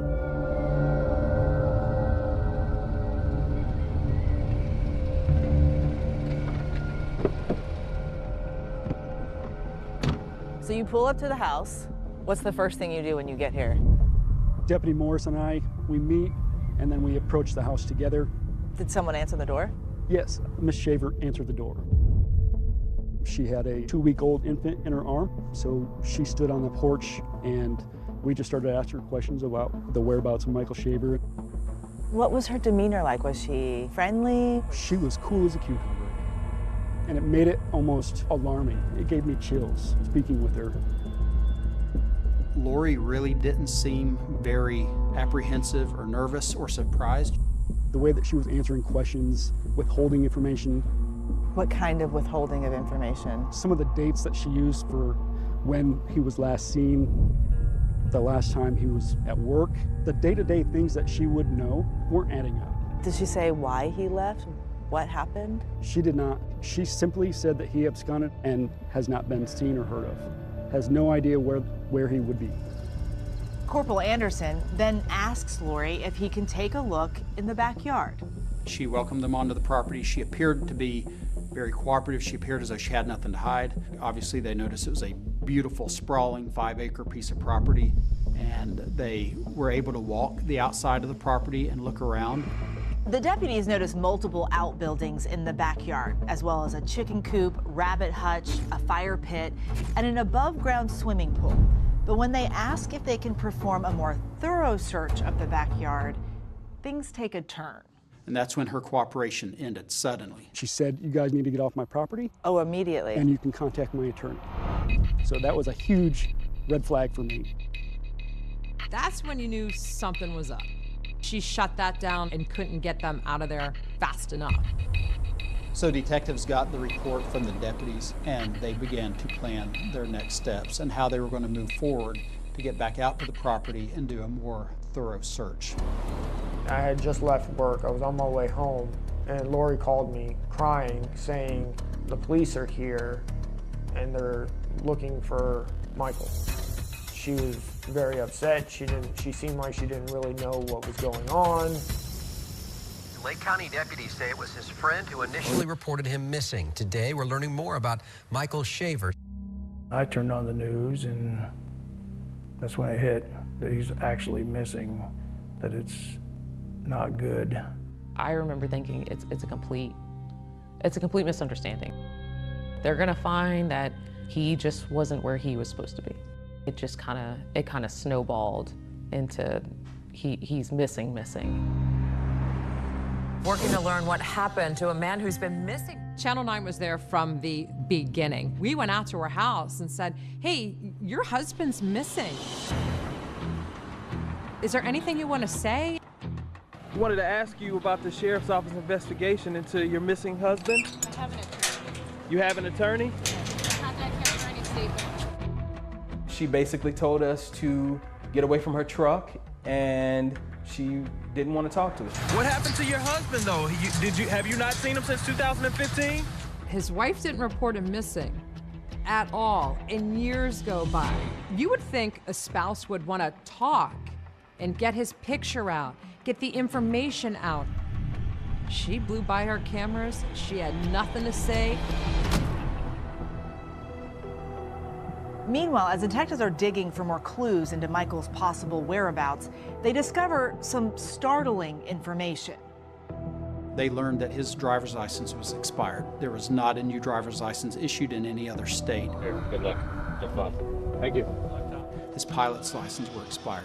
There was literally no trace of Michael, no matter what they tried, no matter where they looked. Detectives then start interviewing Michael's friends, relatives, and co-workers. They start building a timeline to try to pinpoint exactly when someone last laid eyes on him. And it turns out they think it was at that tractor show that Michael and his family attended 2.5 years earlier with his friend and co-worker, Frank Merritt.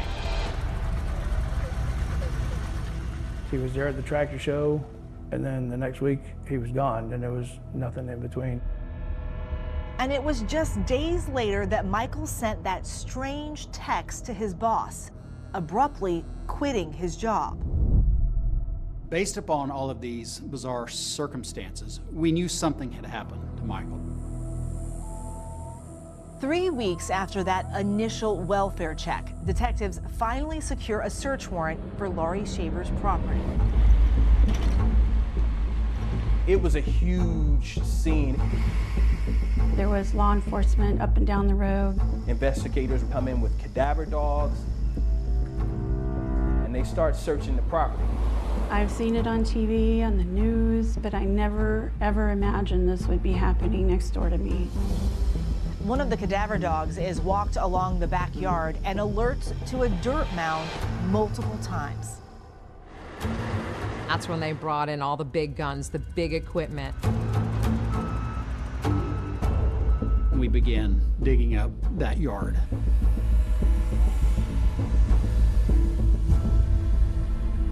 We dug a very significant area. We realized that there was nothing to be found there. The fire pit was our next point of interest. Once they started digging, we heard some yelling. And all of a sudden I noticed activity happening and running around. I could tell something had been discovered.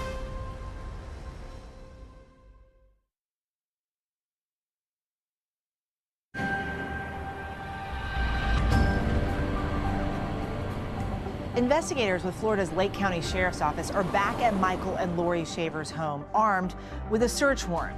They're now scouring the property. And they knew that it was something about that fire pit. Something was going on in that area. The decision was made to bust up that concrete and dig down below that fire pit to see what we could find. And there were tents up from investigators as they were excavating and sifting through the dirt. Once they started digging, we heard some yelling. We knew we were onto something. I have never seen anything like this before in person in my backyard. Oh, they're running. At one point, investigators and the crime scene technicians, they're digging in that area. We see them put their hands over their eyes, and we said, hey, something just happened. And I can tell you that we have found what appears to be a bone that is consistent with that of a human upper arm bone. They began to dig, and 3 feet below, there was Michael. A gruesome discovery in a backyard in Florida. Police are finding what are believed to be human remains. What did you find in that gravesite? There was a blue tarp, and beneath the blue tarp were the remains of Michael Shaver. His body was found to be wearing a pair of underwear, a pair of shorts. He had on a pair of socks. There was a piece of a fitted sheet also around the body. So it was evident that the body had been wrapped up and placed in that grave. How deep was this grave? About 3.5 feet. Investigators say the remains were skeletonized and looked like they had been there for quite some time.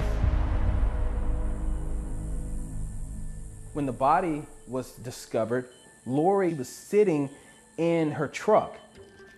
My photographer and I walked over and we knocked on the window. I'm on the phone with my attorney right now, and I'm not making a statement. And shortly after, she took off. It just seemed strange that that's when she decided to take off and leave after being there for hours while the search was being conducted.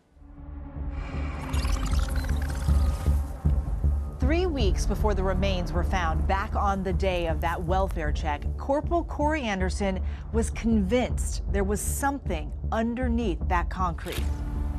And this is where the fire pit was. Yes, the cement slab was here. It's what he noticed then that raised investigators' suspicions enough to come back with a search warrant. As I was approaching the cement slab, you could clearly see a depression, and I took out my cell phone and just started snapping pictures. And you saw that depression. Were you immediately surprised? I was, and that's when I really started to get chills up my back. You immediately thought it was a shallow grave? Absolutely, it's unmistakable. It was the size of a human adult body. It was really a remarkable sequence of events where a deputy who actually had the experience that this particular deputy did just asked permission, hey, maybe you guys mind if I take some pictures and walk around the back of the yard? The right person saw what started this case. I mean, I considered Mike my best friend. It's pretty tough knowing that he's laying in the dirt like that.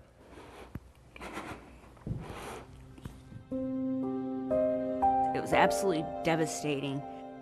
Then I had to go and tell my mother. It was the hardest thing in the world I ever had to do.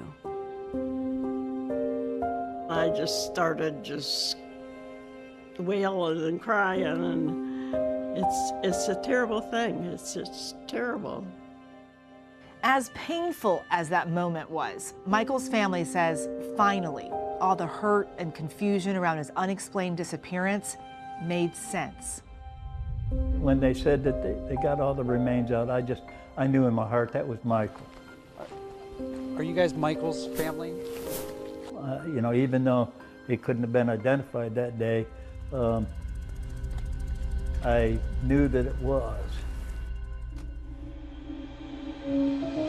Buried in the backyard, police revealing new clues in the mystery disappearance of a husband. I mean, that's just not something that we deal with and see every day. The media attention just grew. Human remains were found buried in his wife's backyard.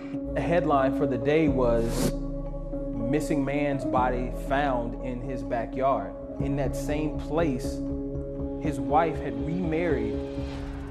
In the wedding video, you see her come down to that oak tree where they exchange vows.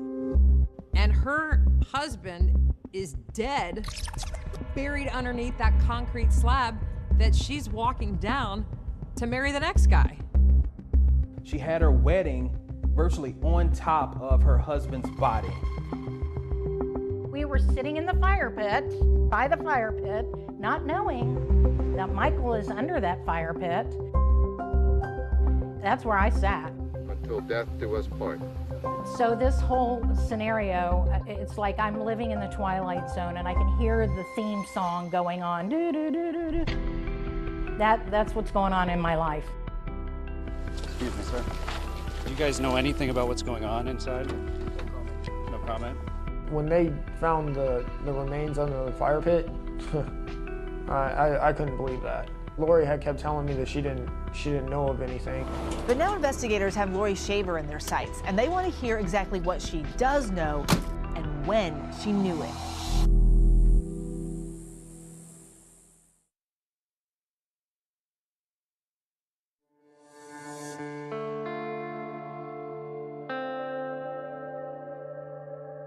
After Michael Shaver's remains are recovered from a shallow grave in the backyard of the home he once shared with his wife, Lori, the medical examiner determines that what put him there was a single gunshot to the head. And the projectile was found inside of the skull. It was pretty much a straight-on shot to the back of the head. Any DNA, any evidence of who would have put him there? Pretty much everything in that grave site was sent to Florida Department of Law Enforcement for analysis, and there was no DNA that was found, mostly because of the decomposition process. So over time, it's really hard to find DNA if it's in the ground, even if it had been there. Yes. But to many people's surprise, even after the gruesome discovery, Lori Shaver remains a free woman. Lori wasn't immediately arrested, and that was something that was pretty frustrating for the family, but investigators had to build a case against her, and they knew that they would only get one shot. Lori Shaver didn't get arrested right away. Correct. Why? There were still phone records, Facebook records to obtain, and piecing together all of these different pieces of evidence to try to figure out what happened. We knew he was last seen November 7th and didn't show up to work November 10th. So we believe it happened during those 3 days that he was killed by Lori. If that's true, that's months before Lori met Travis Filmer, who says he believed she was divorced from Michael Shaver. Lori didn't divorce her husband during this time that Michael was missing. Lori never went after him for child support. Finding out that Lori was not divorced, that was a shock. And detectives are the ones that told me. Travis says that after Michael's body was found, he and Lori didn't discuss the investigation. Lori and I, we didn't talk about things. She never told me that there was a body on the property. I know based on my experience with law enforcement and being in trouble, it was extremely important for me to not ask about anything. Did I have questions? 100%. I very much did, but I knew that I could not talk to her about the case. But detectives are asking questions, interviewing those close to Lori like Katina Vasquez, the ex-fiance of Michael's childhood friend. They wanted to know what she knew about Lori's supposed divorce from Michael Shaver. She was telling me that she was filing for divorce. And then next thing you know, she's married. And I was like, how does that happen that quick? Like, it was just weird. Like, I'm like, this makes no sense. Investigators also tracked down that friend of Michael's who Lori said picked him up in a black SUV and drove him to Georgia. Did you ever give him a ride to Georgia? Georgia? No. No. Do you recall what kind of vehicle you owned? I believe it was a Mitsubishi Galant. Do you remember what color it was? Blue. When detectives talk to the Shavers' neighbor, Wilma, they hear something really dark and unexpected. She tells them Michael Shaver actually started the project that eventually became the fire pit and concrete slab where his body was found. He was working very hard to make her a duck pond back there. And the reality of what he was doing was that he was digging his own grave. What physical evidence was there? We have a body buried in the backyard. We have evidence of a gunshot wound. And we have a caliber bullet that was consistent with the type of weapon that was sold by Lori Shaver. Another witness comes forward to say that after Michael disappeared, leaving everything behind, Lori began selling his belongings. You are the owner of JB Guns in Bushnell, Florida, is that correct? I am, yes, sir. After I had seen the news report and I saw the lady's picture, as in the wife of the missing person, I was like, I bought all of his guns, I'm pretty sure of. She's like, well, he just up and left. And I'm just selling all this stuff. Key to this case, police think Lori Shaver was hiding that her husband was gone for good, pointing to data suggesting those Facebook updates and messages to family and friends, seemingly from Michael, were actually coming from her. These Facebook message postings by both Lori Shaver's account and Michael Shaver's account had the same IP address, which means the same person was using them both. Everything pointed back at Lori Shaver. More than 2 years after Michael Shaver's remains were found, his wife has now been arrested for his death. Lori Shaver is charged with second-degree murder with a firearm. She pleads not guilty. I didn't understand how she was possibly arrested. Yes, they're saying that they found a body on the property. Yes, they're saying that Lori had some major involvement in this. There's always two sides to a story. There always is. There's no doubt in my mind that Lori she didn't kill Michael. After about 2.5 months in jail, Lori Shaver is released on bond. That's when this bizarre video surfaces of Lori and her defense attorney making a plea to please donate to her defense fund. Good morning, I'm Jeffrey Weggs. Sitting to my left is Lori, a client of mine. I don't know why I've been targeted, why I've been set up, or charged with this heinous crime. I am not guilty.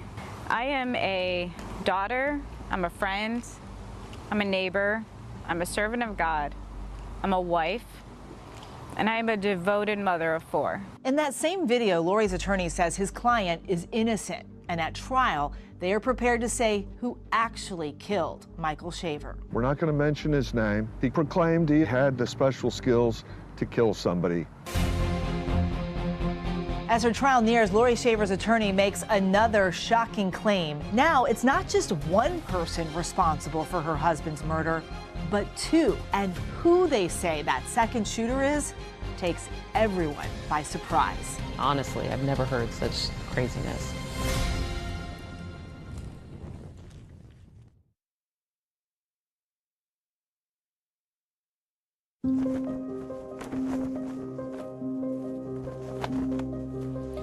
Happening today, jury selection will begin in the trial of a Claremont woman accused of killing her husband.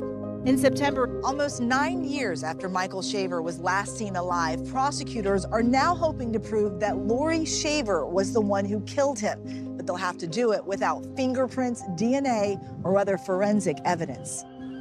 Ladies and gentlemen, this is a case about common sense.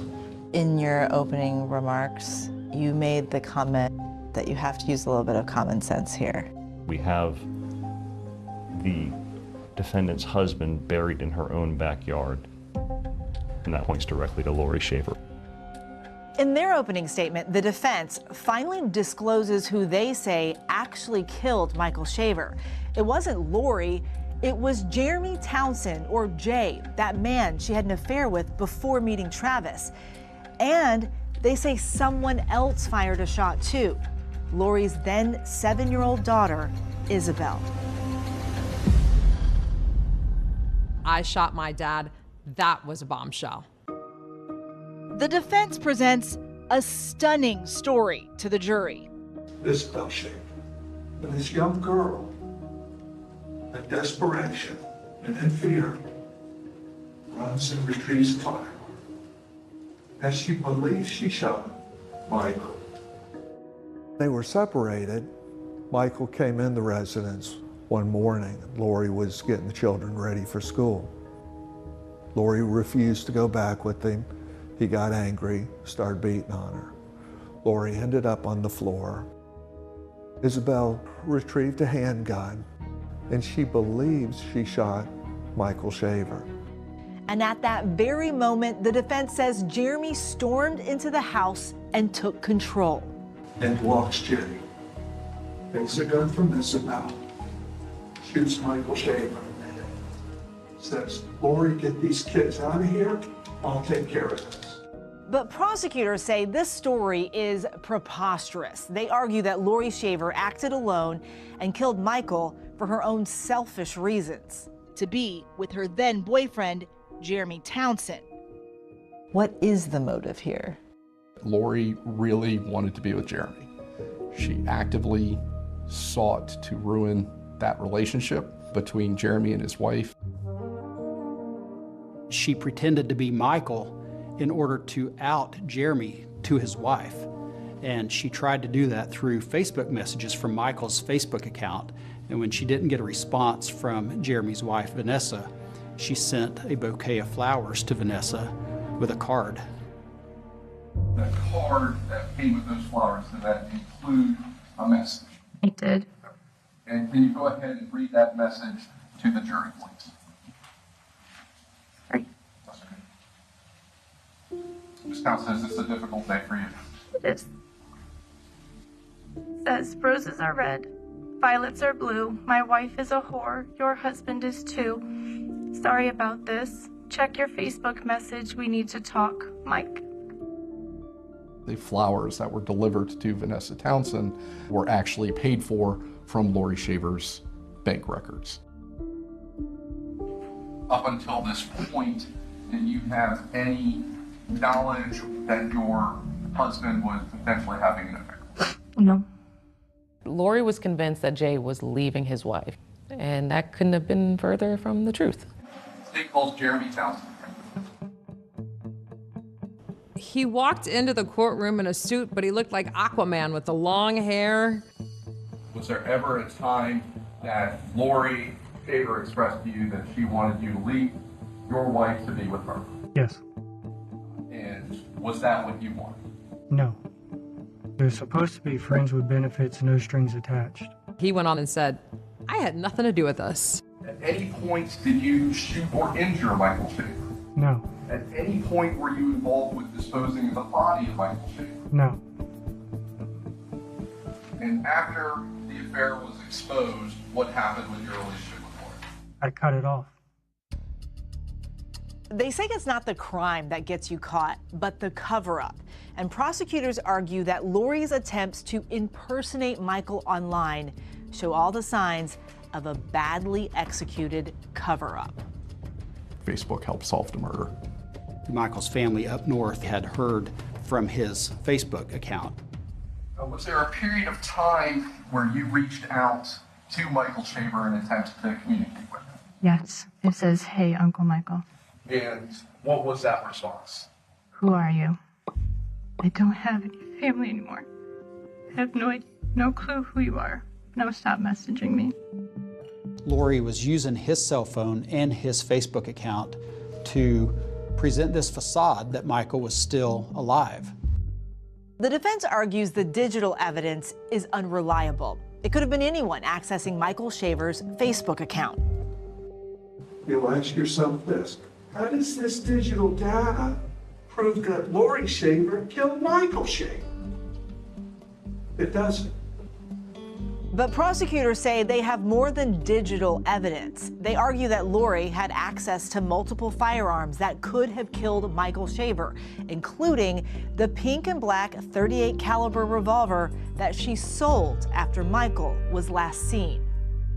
Did you examine that firearm? Yes, I did. Were you also provided a projectile recovered from the skull of Michael Shaver? Yes.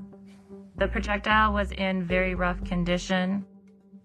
Despite the damaged condition of that projectile, were you able to determine the caliber?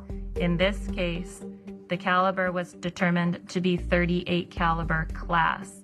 But the defense points out that the bullet recovered from Michael Shaver's skull could not be definitively linked to her pink handgun. Let me just see if I'm summing this up correctly. The projectile that was in the body could not be linked up to the gun that you're sitting there holding, correct? All class characteristics were in agreement. The result of the individual comparison was inconclusive. Okay. How many guns fit into that class? Thousands of guns, if not tens of thousands.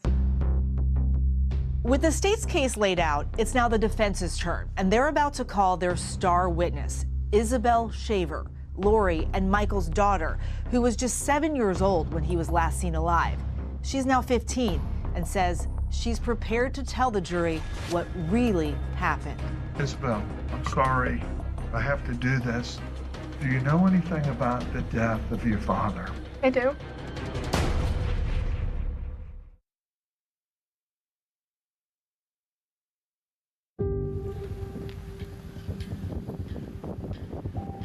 Have you given thought to taking the stand? Still haven't decided. I would love to be able to speak my story.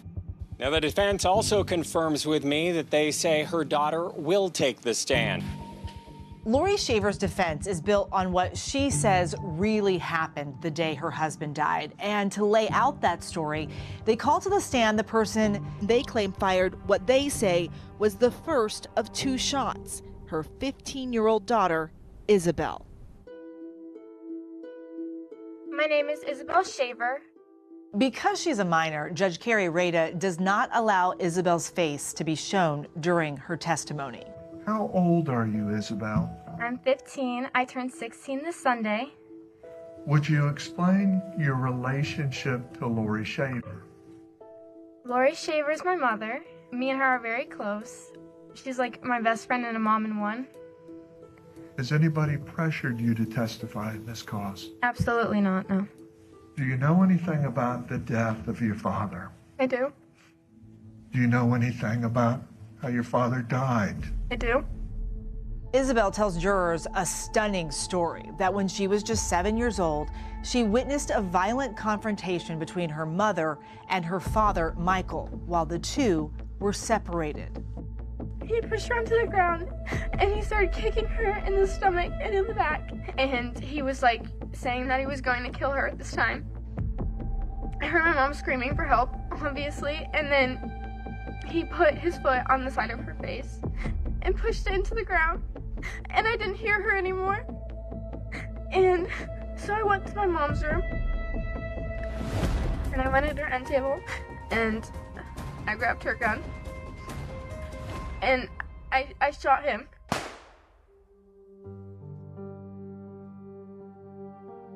Isabel Shaver goes on to say that after she fired that shot, the man her mother was dating at the time, Jeremy, or Jay as they called him, came barreling into the house. He took the gun from me, and then he shot him again. He told my mom to take us out of the house, take us to school. We're not to tell anybody. We can't call the cops. We can't say anything, or else he was going to do the same thing to me and my brother. Isabel stated this house was so riddled with so much atmospheric tension that it just didn't seem different. It just was kind of the way they were living, but she didn't say anything to anybody about it. Remember, Jeremy Townsend testified he had no involvement in Michael Shaver's murder or the disposal of the body. And when prosecutors cross-examine Isabel, they challenge her memory of this event. You don't know what grade you were in when that happened, right? I don't. You don't know what month this happened in, correct? Correct. You don't know what year this happened in, correct? Yes. When you have a witness take the stand that says, I had a role in it, that's pretty incredible. I think it was very clear that she was willing to do whatever she could to try to protect her mother and avoid her mom going to prison. It also was not consistent at all with any of the physical evidence. Her version of events involved 2 shots, and there was absolutely no question that there was only 1 shot in this case, and that was the one to the back of the head. The defense would call Lori Shaver. Next up, the woman at the center of the case, facing life in prison, takes the stand in her own defense. Let's talk about the event that's landed you here. I got up, got my coffee, and then that's when I noticed he was sitting out on the back patio. So I went out there, and we started talking, and it escalated. He was holding on to me. And at that point, I was just trying to convince him, like, okay, enough. We'll work it out. And he told me not this time. I was screaming as he's smashing my face into the porch. What's the next thing you recall? I more or less heard it. And then I think I seen her. What's Isabel do? She had fired a gunshot. The next thing I recall is seeing Jeremy, and hearing the gunshot essentially at the same time. He tells me to take the kids, get them out of the house, and he would take care of it.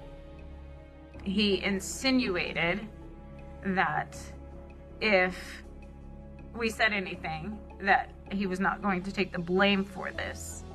So what did you do? I took the kids. I left.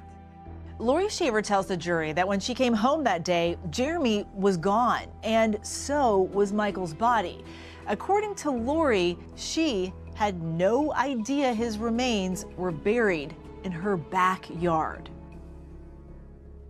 Lori, the jurors are gonna ask themselves, why didn't you call the police? Scared?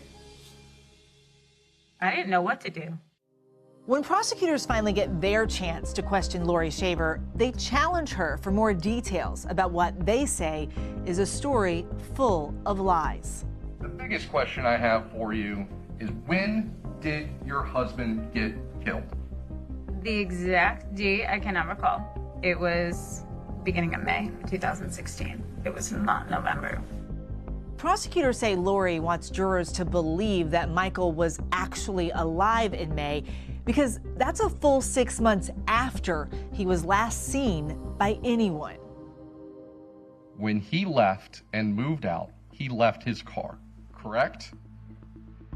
He stopped going to work and lost his job because of it, correct? I was not aware of that at that time. November 2015, he just vanishes off the face of the earth. No one can account for him, correct?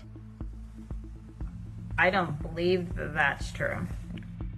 The day that he showed up in May of 2016, what vehicle did you use to get to your house that day? So he gets walked? When you take what she said happened there that day and then just break it down, well, if that's true, where was Mike's car? If that's true, when his body is found, why is he dressed like he was in bed sleeping? It's hard to make a story fit all of the different pieces of evidence if it's not true. She made up this May 2016 story to distract. Jeremy Townsend talked to law enforcement 3 separate times. The evidence that has been presented is not that in May of 2016, Jeremy Townsend shot this man in the back of the head. It's that Lori killed him in November of 2015. Mike is buried in her backyard. She's the one that installs the fire pit and puts the cement slab over his body. She lied to friends, family, and law enforcement about his whereabouts for years. All the evidence points to her because she is guilty of murder in the 2nd degree. Thank you. All right, thank you, Mr. Canuccio. Mr. Wicks? Yes, sir. Has any single witness taken the stand and shown you one piece of evidence that established Lori Lee Shaver killed Michael Shaver? 0. 0. And then it's left to the jury to decide which version of the story is the truth. And you wondered in the end if the person who did this was ever going to be held responsible. Has the jury reached a verdict? Yes.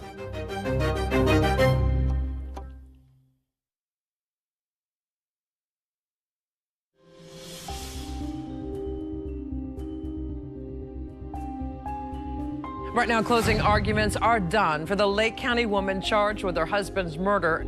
She is facing 3 possible charges, 2nd-degree murder being the biggest one, up to life in prison.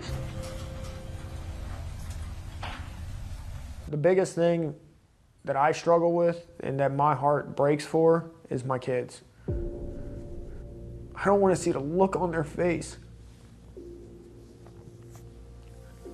When I have to tell him, Mom's not coming home. The jury deliberates for just under 4 hours before returning a verdict. We, the jury, find as follows as to count 1 of the charge. The defendant is guilty of second-degree murder. The jury saw through all of her lies, manipulations, all of it. They didn't buy her story for a second. They didn't buy her daughter's story. It was hard to hear Isabel saying those things about her dad, and I kind of feel really bad for her.